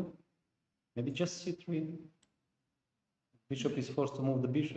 Bishop is forced to move. Queen takes E5. White is 2 pawns up, by the way. White will be 2 pawns up on that position, and also one of the pawn is just very close to promotion. So not easy. Not easy. Bishop Not easy at D2 all, of course. and C4. So good chances for Tabata Bey and Min to win the game. Now let's move on to the board 4, where we have Brandon Jackson again, Aydin Suleiman Lee, and it was Brandon we were talking about who is trying to create an advantage because there will be this hanging pawns which he can try to use. And B4 was played. Your idea, yes, is C4 and Bishop F5. Yeah. So one more time. If Black takes on before Bishop Queen D2, C4 Bishop F5, Rook D8, and Queen C3. Okay. Apparently not the best move, but okay. It's still white is much better. Yeah. Keeping the bishop. Knight C6, Bishop A4. Nice maneuver. Knight E4 trading. Rook C1. G4. Okay, Black is trying. Black is trying to complicate the position. Otherwise, you just the lose. hook. The hook. Yeah, the famous hook. Knight D2, precise move, and probably this is the end. Rook E7, and white can take knight takes C4, and that's it. I don't know. Yeah, looks like. I mean, Knight takes C4. what do you do? Taking this pawn. Okay, Queen G6. Maybe this is a chance. But here, I mean, Bishop takes C6, take on H3, yeah? Bishop D5, Rook D5. Okay. H4, then the knight wins. Okay, let's try this. Bishop takes C6, pawn takes G3, and this is suddenly not easy. oops. Mm-hmm. Okay, so maybe you have to play knight D2. Here knight D2, and if Black takes on H3. And then G3. So then So taking the square E4 under control, yeah? So takes and G3. Yeah, but Black can play here knight E5. It's a playable position, so once again, yeah? Okay, can white play H4, then Black takes the knight, yeah? Bishop C2. Bishop C2, Queen G5. Queen G5, then maybe some knight. Oh, then H4. It's an important tempo. Nice. And knight to B6, I guess. Yes. I don't know. And now knight is hanging on C6. Yeah, and suddenly no attack. Okay, we found it. Yeah. Yeah, that's good. Yeah. So this is the position. Okay. Desperado try with G4, and just now white need to be precise in calculation. He just has to calculate all these lines, yes. Yeah. And he has also time, twice more than Suleiman Lee, 13 minutes now on the clock for Suleiman Lee, only 6 minutes, and big trouble right now. Will he survive this time? We will see. I don't believe it will be too much. But let's move on to the board 5, where we have, by the way, not only top-seeded Michael Sarin playing against the only woman player in the tournament, but also the lowest seeded player in the tournament, because Fujairah has the lowest rating in the Superstars tournament. Yeah, but of course, but she's number one, if we can say number one in the world. I mean, female player. yes, exactly. So what? Especially after this performance, she's Yeah. having over 2,700 performance. Truly impressive. So after rook e7, we have the move queen h5 immediately. No knight before, no, yeah, queen h5, king h7, knight f4. Okay, queen g6 threat now, rook g7, rook e1, changing the side of the attack, yeah. Queen to g8. I was just, I was just curious, why not knight c7 here? Knight c7, rook takes a8, and, because knight e6, and queen f5 check. Okay, so queen g8 played, g3, just in case, prophylactic, rook g5 and queen to f3. Okay, now the threat is knight e6 or h4 and knight e6, and this is the current position. It's just forced because after knight e7, rook takes. Okay, let's say queen takes. Of course, white can take on e6, but maybe stronger is even to play first h4. Force the rook to move, then knight e6, knight e6, and taking with the check on g5, and then taking on e6. Now this is just... I believe we have knight c7 on the board. Yeah. We have rook a8 incoming. Let's keep probably... Yeah, and then h4, and then h4. Yeah, this is the... This is the game over. h4 is important. Okay, probably not only this move wins, but this is important move. h4. Queen a8 was played. And h4, So yeah. now Ниһал his turn now. And he and did h4 instantly. Okay. You know, was he your ex-student? No. Ниһал Сарин, no. Ah, sorry, I missed something. I think with Sokolov somehow I missed. Sorry. Yeah. Because, No issue. Sokolov is... Actually, he was coach here in United Arab Emirates. Yeah, that's why I... For some years, yeah, he was the coach of national team. Then he was coach in the Abu Dhabi club. I mean, replacing me, by the way, when I quit from... That's why I... Yeah. Mixed, okay, yeah. So rook g6. Okay, interesting try by Georgian, because rook g6. If you take the rook, which is a mistake in my opinion, king takes, and still, of course, white is winning, but it's somehow defendable. Yes. Yeah. But of course, I think that white just should take the pawn, not the rook, but the pawn. Knight takes e6, knight takes e6, rook takes e6, and queen takes f5 is next. Pawn on c6, and now this is game over. I mean, Georgian is trying, but okay, it's very tough. Okay, we have this is the current position. We expect the pawn to be taken. Ниһал is taking time. He still has a lot, but we have a board where there is no time, and I think let's go to, what do you think, first board, because there Mishra has only 2 minutes. Yeah. And after bishop c1, queen h4, bishop b2, he is trying to repeat the moves. And after rook e7, queen g3. Okay.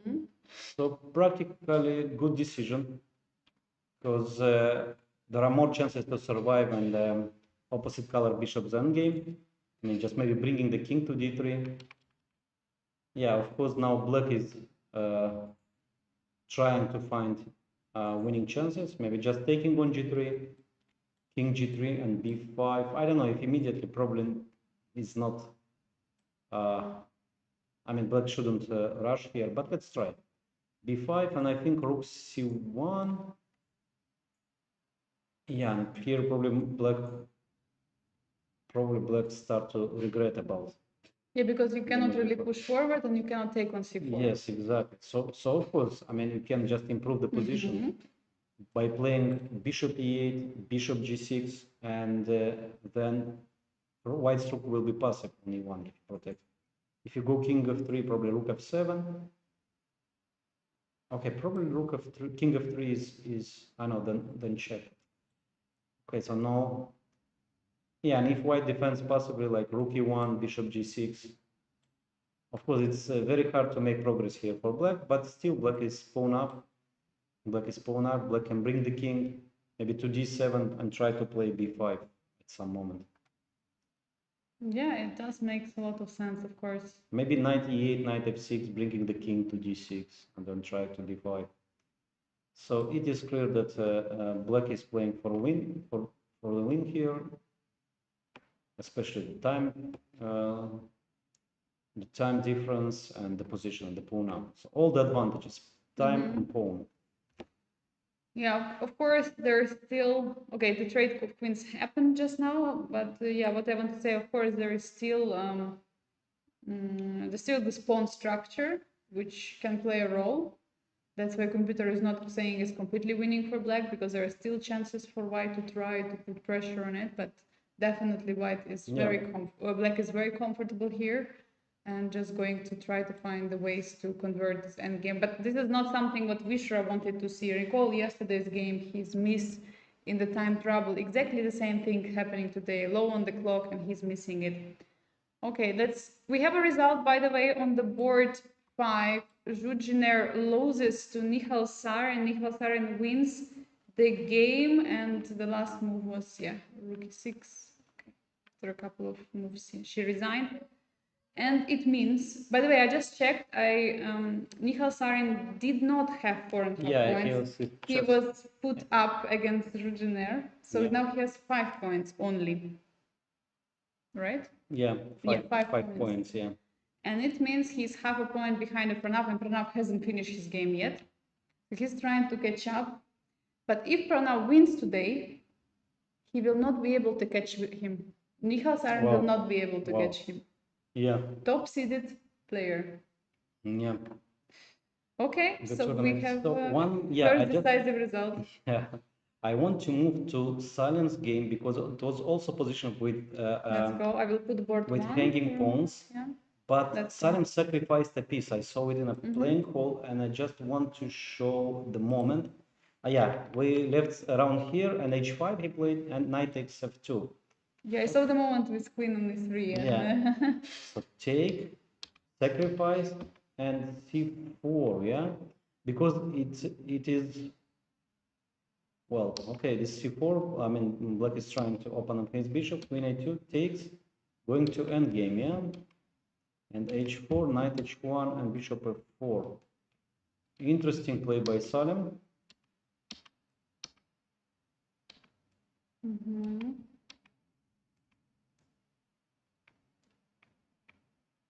Yeah, but somehow with the last few moves, white managed to improve his position.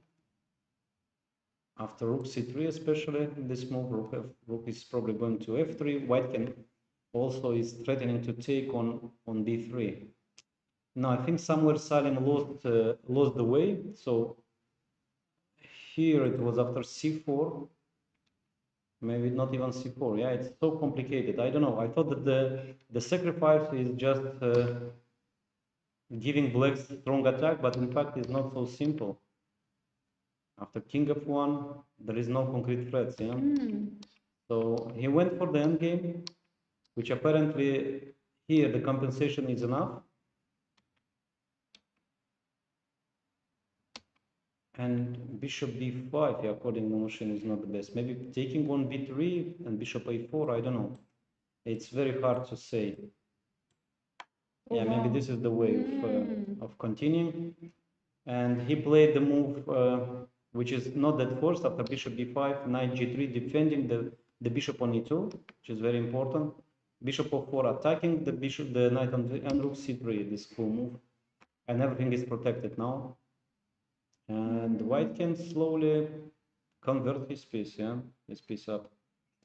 Yeah, and you have to do something with black because pawn on c4.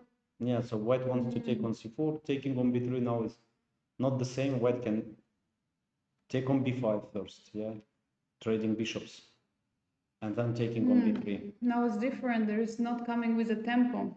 Maybe knight b6, you know, and if white takes on c4, after d takes c4, now knight is coming to a4 or d5. This might be very strong. So probably white shouldn't take on c4. Maybe I'm playing a move like bishop c1, defending everything here around the king. Okay, so it's interesting sacrifice. Black is not winning as I thought, so it's just now the end game, and yeah, and okay, it's hard to say, but white is better. Okay, let's move back probably to the board. What is it? Let's go to board 2 maybe. Because Yes. board 1 we were just checking recently. And 𝐸𝐸 after bishop d2 managed to improve his position with queen f3, the move that we mentioned, and f5 and c3 first, okay. And if queen takes b3, then rook takes a6 and c4, yeah. So, very nice. Yeah, now it's a pawn up. Okay, some chances maybe for black if black is trying to use this king side pawns, playing against the f2 pawn, but it's hard to do this because always should keep an eye on pawn a6. You cannot activate the queen. The pawn is a pawn. The pawn is a pawn. Yeah, it's just a pawn up. In the worst scenario, white can play the move bishop e3, trading the bishops and trying to convert the pawns slowly. Yeah, it's a pawn up. Yeah, bishop goes back to d4. Let's go forward to board 4 because there is Liman Li playing under seconds on the clock. I've just realized that he has only always around 1 minute on the clock. And so knight c4 was played, good. And bishop c2 was played, okay. Queen e6 and takes in on g4, and white black cannot take the knight. Because because rook takes d8 and bishop f5, but or queen first bishop f5. Rook takes d1. Rook d1 back, and the bishop is hanging. Wow. Okay. Very beautiful. Okay, let's show it. Yes. Now bishop f5. First, or we take? No, we don't take. Yeah. First, because we don't give square on exactly. Yeah, and if black moves the queen, then we take and take the bishop. And if take on d1, rook takes d1, and the bishop is lost. Okay, very nice and very important, by the way, because this pawn g4 was black's only hope. Yeah, and after h takes g4, the game is over. Queen d3, also precise. Yeah, checkmate on h7. King f8, and this is the current position. 2 pawns up for white. Yeah. And no threats. And no threats. 2 pawns, no threats. Okay. And can white go for checkmate? White can try. Yes. If queen g4, okay, we trade the queens. Okay, we trade the queens and we say thank you. We can take first on h6. Oh, yeah, I missed that one. I just want to demonstrate that. Okay. I just blundered the bishop. Ah. Okay, then from a4. So from more it's just simpler, yeah. And the game is over. Yeah. And if queen h7, how black can defend? Oh, sorry. Yeah. Queen h7, queen takes g4. Yeah, we just said. Maybe queen f6. And trying to. But now bishop f5. Bishop f5, yeah. No, it's just the game is. It doesn't matter even what you do. You can trade the pieces. You can simplify the position. You can do anything. You can even keep the pieces on the board. You can create an attack. Anything will just comes up, and no hopes for black. Yeah, and also no time. And yeah, and 9 minutes against 30 seconds. So many decisive potential for decisive games. So we have second board, fourth board. Okay, fifth's already finished, and that would mean, I mean, if we will have this, that Amin Tabatabai and Brandon Jacobson will have 5.5 points, and trying to catch up with Pranav. Yeah. And okay, which game? Let's go probably to the board 1. Let's see how the leader is doing and how the game. What are the spawns? Yeah, exactly. Oh. So after trading the queens, black did play directly immediately. B5 taking. White cannot take back because pawn e4 hangs. Okay, king f3, logical. Now bishop b5 defending. Bishop f5. King e3 and c6. So logical play. I mean, black won the second pawn, and black is trying to trade the pawn there. But the tripled pawn. But by the way, white played the move g4, which I don't really understand. What was wrong with taking on c6? If bishop c6, knight c4, probably saving. And black cannot take with the rook because bishop takes e5. The pawn is hanging. Yes, so how do you improve the position for black? The problem could be that the pawn e4 is hanging. Bishop c6, knight c4, bishop e4 maybe, or knight e4. Knight e4 and knight e5. And the bishop moves to b7 and there is pin and still... Knight is defending the pawn on c5. Pawn is pawn, still pawn up. Wow. Okay. So simplified in favor of black.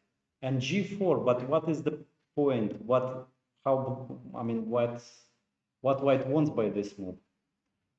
Let's say black plays a random move, like bringing the king closer to the center.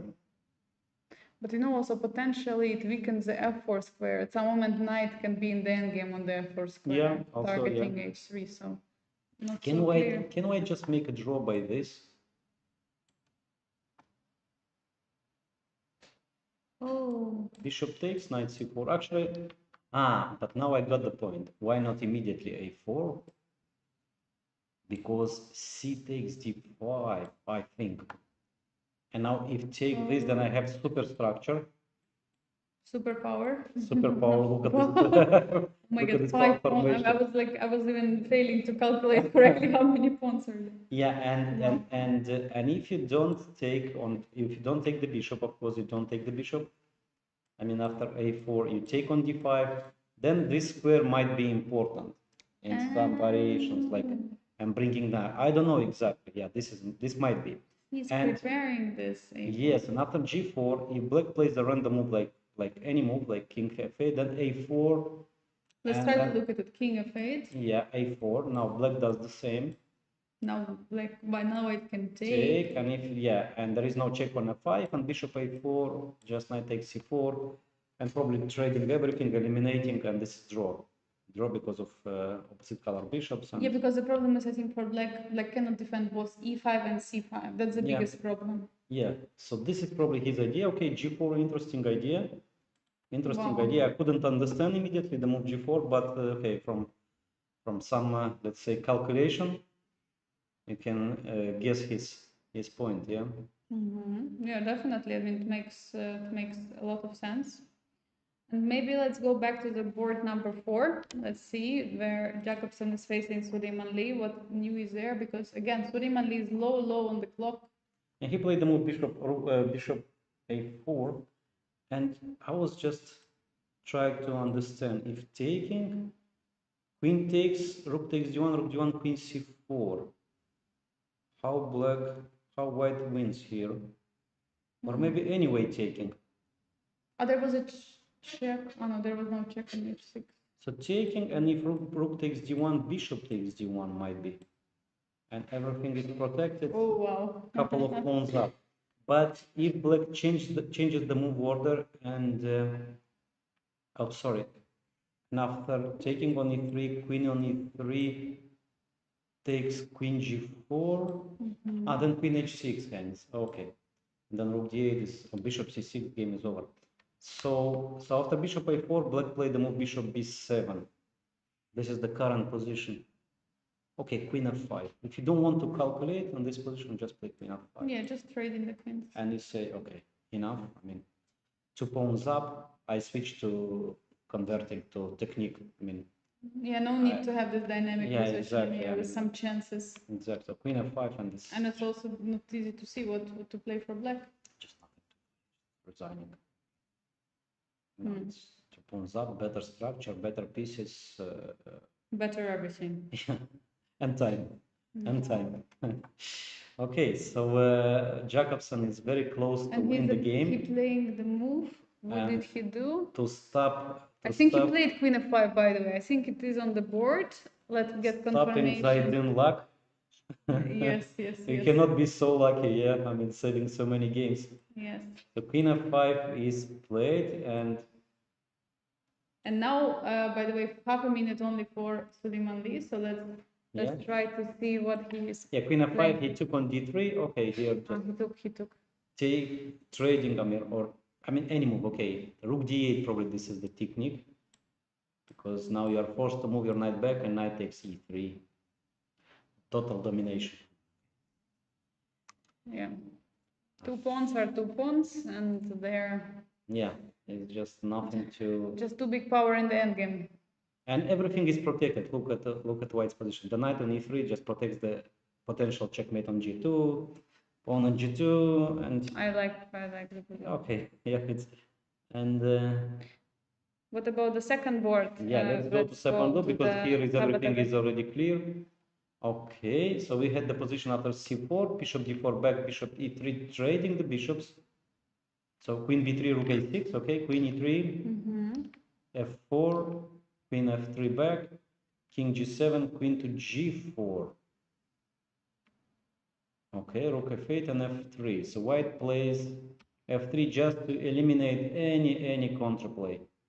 Black was trying to play maybe f3 to have this play against the king, and white just played f3.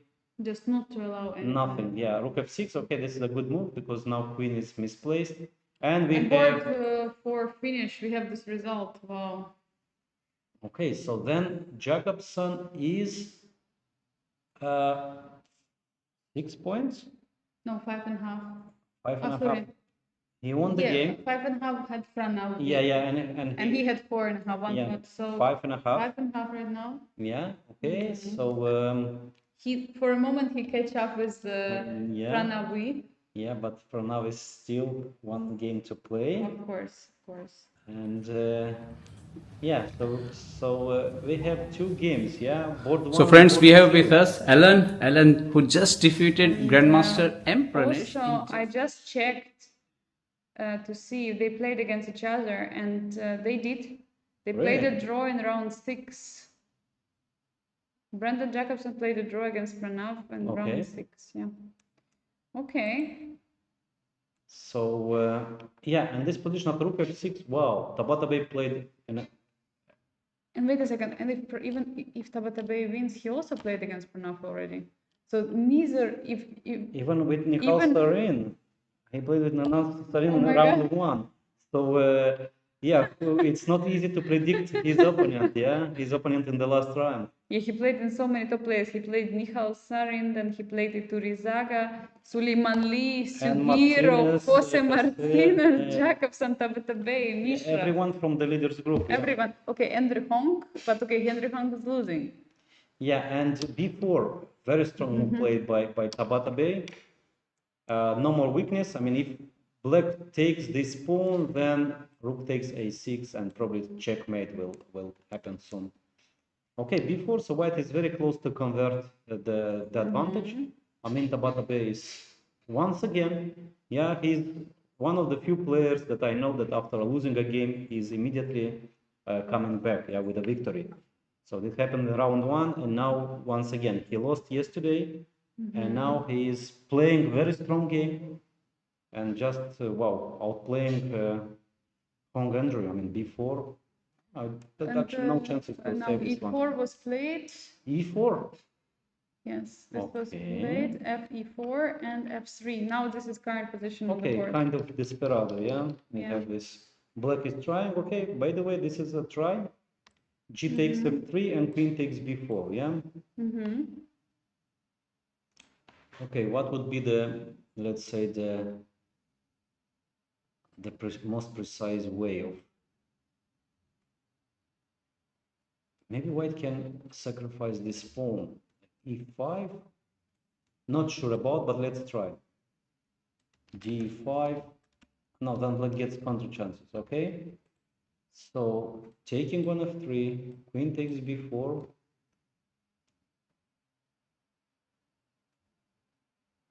Hey, it's a good practical decision for Andrew. Now you cannot take on a6 because queen g2 check, queen d2 check, queen g2, queen f4, and it's probably perpetual. And e5 also doesn't work. So probably white should play something like, I'm not sure about, let's say queen rook to g2, or starting with h4 maybe. Queen takes c4 and rook g2, playing for h5 idea. Opening the king. Yeah, and yeah, because you don't have time to promote, yeah, and then h5. Okay, maybe this is one of the idea. And what else? Can white play here the move like rook f2? Rook f2, if black takes on g2, then rook takes f6. This wins. And if queen takes b4, then probably we'll have more or less the same, yeah? So no, so g takes f3 and rook g2, maybe h4, h5. h4, h5. Also white, no, white cannot try b5. Okay, pawn hangs. Yeah, this is an interesting try. I mean, of Angelika. And by the way, Viorel, I want to suggest take a sneak peek from the board A7. Yeah. Because there I was keeping an eye on this board, and there was always equality. But now in the last moments, I don't know, somehow evaluation bar just dropped. I mean, it was, Yeah. I don't know at which moment exactly it was, but it was still. Okay. Yeah, this one. And here Yeah, white exactly. decided to play b3 and bishop takes a3. What did white miss here? Rook a1 probably. And he missed the move bishop b4, I believe. Oh. And the rook hangs. And But yeah, that's otherwise. a two-move tactic. Yeah, exactly. Otherwise, why do you play b3? I mean, no threats. I mean, you can play any move like here, like rook e2, rook c2. Okay, what about b3, bishop a3, pawn takes on c4, bishop c1, bishop and c1, and d takes c4, attacking the bishop, and then rook takes d4, and three rook Oh, and three pawns for two pieces. You yeah. see it and you don't go there. Yeah, and maybe he missed also this intermezzo, but okay, this is not already so important. Also, black would play here knight d6, and it's a pawn up, and now it's a pawn up for black, and black is converting. Yeah, so just to highlight to our viewers, this is Nicolas Theodoroi from Greece playing against Alexander Donchenko from Germany. So some big chances now for Alexander to win. With how many pawns, by the way, he has? Two? Yeah. Two extra pawns. And by the way, e5 is lost, and also b5 might be also losing. Now, so black is just completely winning here. Black is just completely winning. I don't believe this game will last long, very long. Okay, let's go then back maybe to board 2. I think it's more eventful for a moment. Yeah, actually, he went for position and he played the plan that I suggested with h4 and exactly the same. Yeah, okay, this is somehow the most practical plan. I don't know, I'm not sure this is the best. And by the way, after queen c4, maybe not only rook g2, but also white can play the move rook to b2. Oh, and then bring it to the bringing to the But you have to be always careful about the perpetual. Exactly. So maybe rook g2 is safer. King is safe, and white just pushes here, and then. Great idea. What is going on with Pranav on board 1? Let's see. How is Abhimanyu Mishra is also doing? Oh. Okay, we have many moves. Yeah, so taking, and rook to b7. Okay. And knight e4, c3.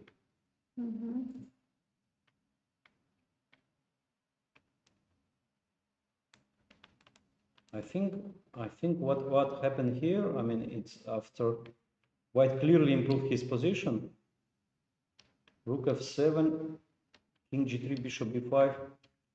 Black is still pawn up, but white is very active, and also pawn d5 might be now. Yeah, next move is bishop b4 maybe.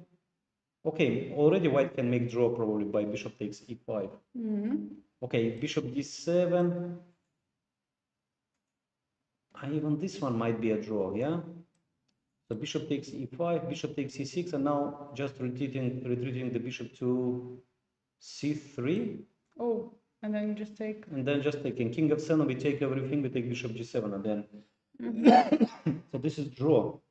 Yeah. Yeah, after knight e6. This is the current position now. I think that white managed to save the game. Oh, truly impressive. Okay, if knight b6, I was just trying to play for rook e5, knight d5, but even this one is dead draw. I mean, how, rook c5, and give check, rook... Giving check, yeah, of course, and rook a8. And maybe a rook somewhere on the rook c8 and rook c7 threat. Yeah, and then h4, I mean, h4. Okay, you cannot lose this one with No, you opposite cannot, color of course. bishops. Okay, looks. And what was played? Rook to e8.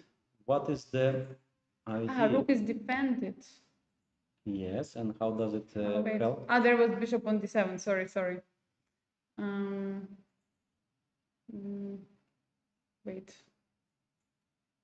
So knight takes e5. Knight takes, and it was played in king f7, I think. Yeah, and king f7, and no, king f7 or bishop d7 now, or maybe bishop c4, threatening bishop takes d5. And probably white is still, I mean, black is still playing for a win in this position. What about rook f5, bishop d5, and knight fc7, rook e3, king f4? Oh, that's a little bit of calculation.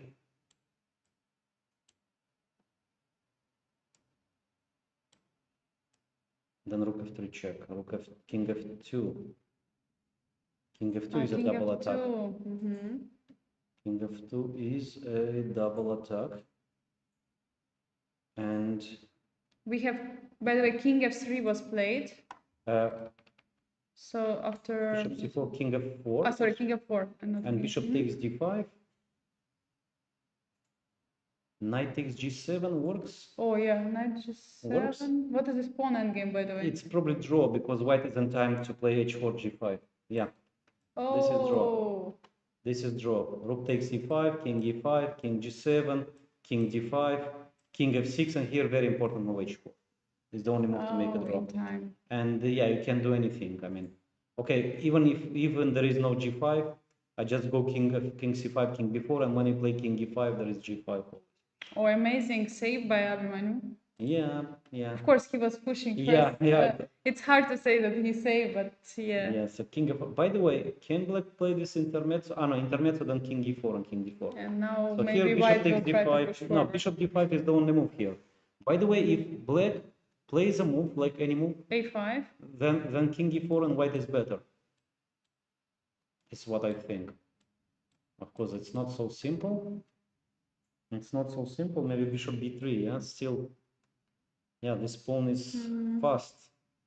It's quite fast. Knight c5, rook e5. Let's say king e5. Yeah, and this is probably draw. So once again, bishop d5 was played. It is on the board. And let's look at this. Let's maybe go full screen on the board just to see final moments because we most likely are seeing them. We have knight takes g7. Yeah, knight takes g7. Will he play it? Okay, 1 minute is just enough to calculate this game. So friends, we have with us Alan, who just defeated Grandmaster. Knight g7 was played. Yeah, rook f8 check doesn't change anything, king g3 or king e3. And they agreed to a draw. Oh, it was very interesting draw from Pranav V not playing a move. Yeah. But the okay, draw probably is it's everything clear. I mean, yeah. We can summarize this game like I mean, it was definitely very interesting one. Starting from the opening, 𝐿𝐵iManu Mishra was very ambitious. He got an amazing position against Pranav V. Yeah, we can just see around here it was like a big advantage for white. I mean, c5, interesting idea of pawn sacrifice, and c4. Yeah, and h3, everything here, I would say he got a great position, but spent too much time. And probably around here, yeah, he start missing a little bit of maybe rook f2, rook f1, maybe, I don't know, improving pieces. Also, bishop c2 looks very good idea, but yeah, this was the moment where the game didn't go well for him. It's like bishop takes d7. After that, you are just slightly worse. Okay, anyway, draw is a positive result. Of course, it is better than the loss for both of the players. So let's go back to the board 2. By the way, we have result. Donchenko did win against Nicolas Theodor on board 7. That's the game we were discussing earlier. And look what is happening? Yeah, exactly. So somehow white missed the advantage here. h5 was played a little bit too early. Maybe just rook g3 first, and king h. Okay, h5, queen e5 check, king h1, queen g1, king h2 check, and rook g3. So king h3 was probably winning move here. No, king h3 is not No? winning, but what is winning here? Rook g3 also not winning. Wow. I don't believe that f4 is winning here. But you know that this might be the move? Really? Yes. No, I cannot believe. Okay. No. Okay. It's too beautiful to be winning. But then, I mean, why this is a winning? So king h3 is not working. Rook, Queen g3, rook f3. queen g3, maybe queen h5 first. I take that pawn, and why this should be Rook winning? g3. Rook g3 was played in the game, and it's good. immediately losing all the advantage. Oh. And what is the winning? So f4, queen g3 is also not, in the move, because we just take the pawn, Okay, what about king h1? king h1, and If check, then rook rook g1. And still, let's say queen c3, Maybe some h6. queen d7, maybe just f4. Ah, now f4, there is no threat. No threats, yeah. So the correct was to go with the king non-chan and rook to g1, to protect this way. White played more logical, rook g3 and king h3, but in fact, after check, probably some checks on the back rank, let's say like queen c1 And checkmate. queen h1. It's a H1. checkmate. It's not simply a check, but Checkmate. it could be a checkmate. Let's say if white takes this pawn, then it's a checkmate. Okay, so this is the point. Yeah, not easy, not easy. By Not the at way, all. was this played or not yet? No, this is the We have queen c1. yeah, we have queen c1 on the board. So now, how do you stop it? I mean, rook g1? Rook g1 and then queen e3, I believe, and then no f4, f4 is now hanging four and pawns, illegal. rook g3, then repetition, at least. Wait a second, did he manage to bail out? I mean, I cannot believe it. I think also what Amin Tabatabe, looking at his body expression, he also cannot believe it. Yeah, but it's time to make a move because he's on seconds only, and he's intending to go king h2. Okay, couple of time repetition is always good idea. But what a chance! What I mean, e4 and f3 sacrificing two pawns. I mean, I like very much black's counterplay. I mean, here after move of b4, it looks like this position is hopeless. And sacrificing two pawns. Wow, this is amazing chance. This is amazing chance. And we have king h2 on the board, and there is a check, queen b2, and king h1. So he found a way to go. He found a way to go. Okay, to h1. good. But now, apparently, there is something here. So there is a small difference, and maybe this because one. Queen is getting to e3. Or to h6. Maybe. Maybe. Or to e3, by the way, you are because right. if f4 takes right, on e4, but maybe h6. No, I mean, I mean, maybe here king g2, maybe like white can steal a little bit. Queen a1 was played. By the way, wait, not queen c1, but queen a1. Queen a1 was But wait, it's a different story.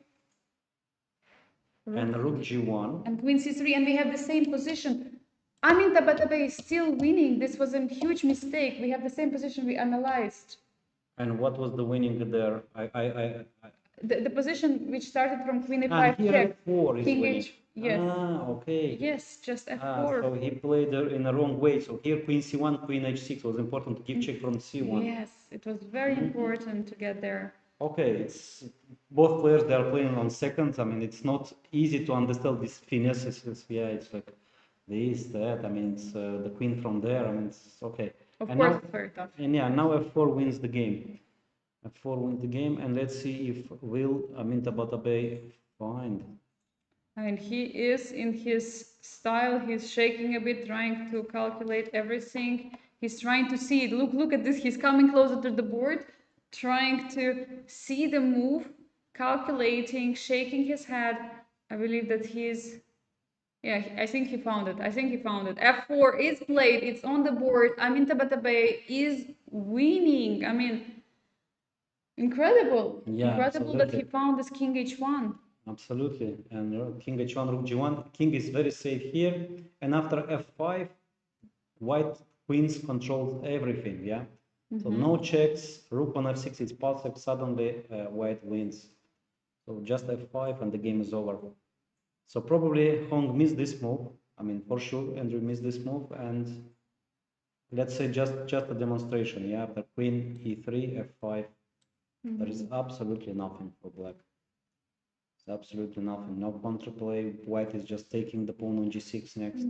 Andrew Hong missed this queen c1 and queen e3 early instead of queen a1. Yeah. But again, he's also on the Because- second. If he can return back to the live position, he will play a move now. What will it be? I mean, has to try something. Yeah, queen e3 is played, but But f5, and he, I mean, did play f5, and that's it. yeah, we expect the resignation very soon by Andrew Hong. I mean, what a heartbreak for him, finding a way to bail out and then again, and you see he cannot believe it. Andrew Hong just cannot believe this is it. He has half a minute on the clock. He's trying, but he doesn't see a way out. Yeah. It probably This is the moment you yeah. accept. Okay, maybe black can try a little bit. I don't know. Okay, let's just push. I mean, losing nothing. Yeah, if you take with the h, let's push more. He played king f8. King f8. Okay, pawn h takes probably. Yeah, h takes g6. And look at his body language. He was like just almost beating the table, Yes, like yeah. like Magnus. Now, imagine, yeah, it's No, look at this. He was really almost beating the table. Yeah, he cannot believe it. okay. Here everything wins. Taking with f, taking with h, even queen Almost. h4 is the winning move. Queen h4 is not the great. Okay, so h takes. Okay, let's see what Tabatabai will choose. I think, yeah, H he's takes just. for f. By the way, f pawn is winning as well. He's taking with the f pawn on With g6. F, yeah? This is what has just been played. Yeah, Andrew Hong cannot believe it. Yeah, there is check on g7, g7 check, queen c8 check. All the threats are there, and it's a game over. He found a way to save the game, but then time, of course, time pressure. Time pressure is making. Yeah, a once big again, so difference. many games decided in time pressure in this tournament. Okay, this is with this specific time control, yeah. He plays queen f3 Yeah, check. but taking, and white can just improve. Okay, there are so many ways here. One of the ways, I know, I was thinking, no, e5 is too much. Okay, rook g5, let's say, protecting everything. Then e5 is the threat. Maybe king to g2, by the way. Probably this is also. Yeah, I mean, I think there are just many moves. Yeah. Let's see what is Tabatabai going to. It's very important not to forget about the king in this kind of a game. And he's playing king g2. King g2 is. King g2 is on the board, of course. Just improving the king. Rook f4, and now white can play even the move h6. But also, I believe that this king g3 is the right way. Rook takes e4, and Yes, the body language now of just Andrew activating Hong. the king. Look at this. I mean, he's just so emotional. Yeah. Basically, you save the game, and Then you lose it again. Yeah, lose it again. Yeah, and when you just make a slight inaccuracy, yeah, the queen on the wrong diagonal. I mean, it's so hard to spot immediately. By the way, can we see if the game of Saleh Salem is still ongoing? Just, I mean, we will not go there, but just to see if there is a result or they're still playing. They're still playing. Okay. And what is this? And first we count pawns, then we count pieces. So pawns are equal, but pieces are not equal. Yeah, just white is a piece up. Okay, the game is over here. Yeah. Okay, let's go back to the board. I think that's the only game which is still ongoing. So rook e3, rook f1 check, and that's over. And it's over. And it's over. The next move is just g6. Sorry, king f7, rook g7, then h6 or h6 immediately. And nothing. Andrew Hong cannot believe it. I mean, look at him. I mean, through heartbreak, watching his emotions. I mean, he's so emotional right now. But honestly, he was outplayed. I mean, he was outplayed. It was a very nice game for Tabatabai. Okay, he missed in the time trouble. It's easy to miss, but yeah, it was a chance. But I can say that I mean, Black was winning, or he got some chances. Okay, just it was a chance to save the game, not an easy one, especially with 30 seconds on the board. Of course. Yeah. So yeah, Rook f7, and probably Black is going to resign here because King g8, h6, King h6, Rook h7, and g7, and that's game over.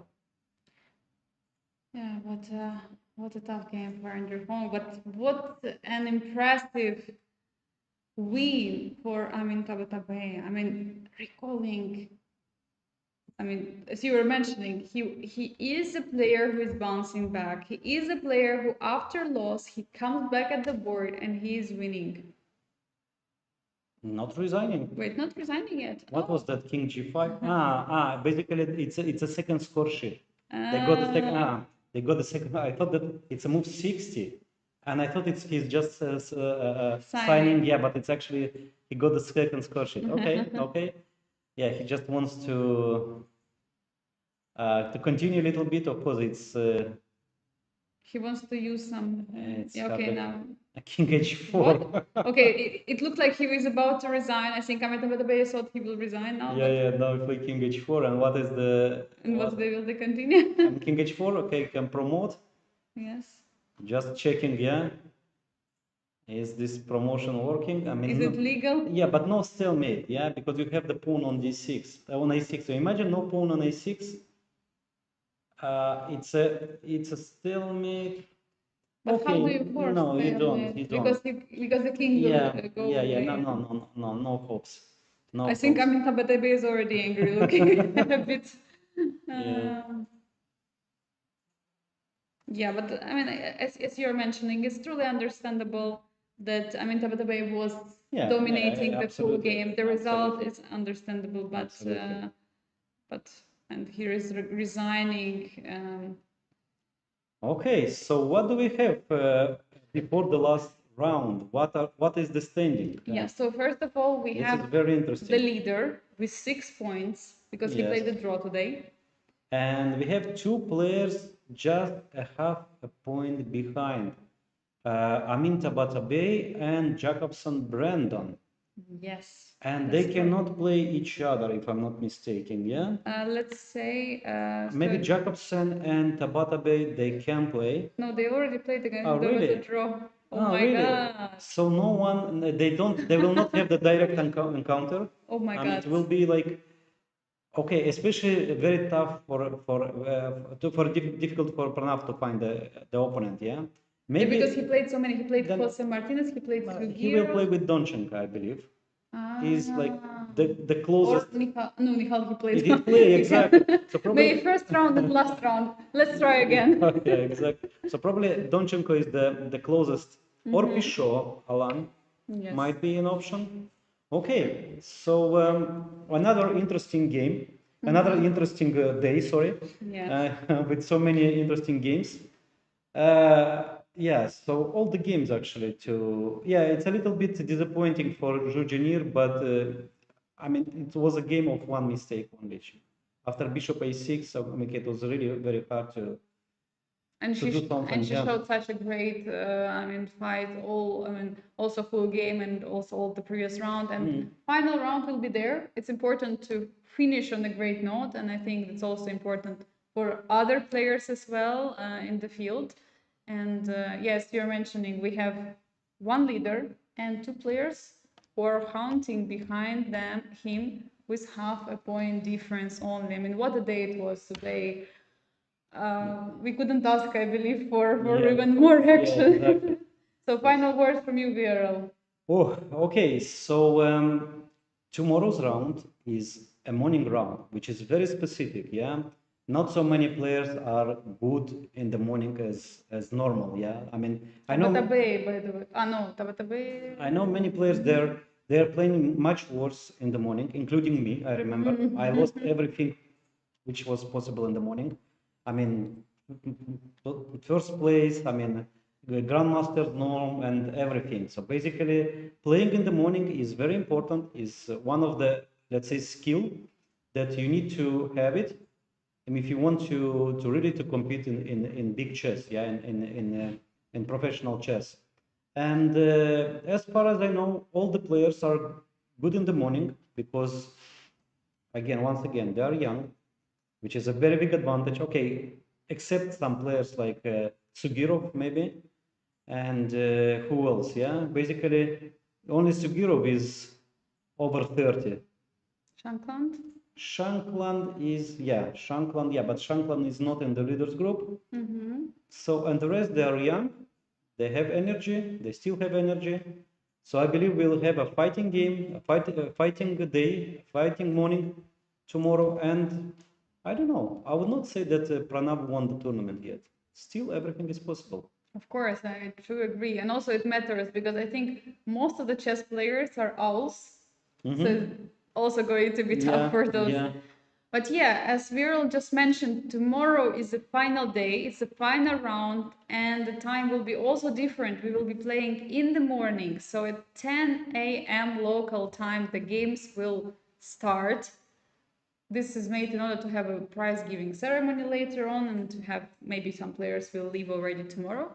But yeah, I agree with everything Viorel you said. It was an amazing game, so many battles, but we are looking forward for tomorrow. It's going to be a final countdown. Dear viewers, we hope you enjoyed today. Tomorrow we will see you here at the same place, but not at the same time, at 10 a.m. local time. Thank you so much for watching. We wish you have a good evening.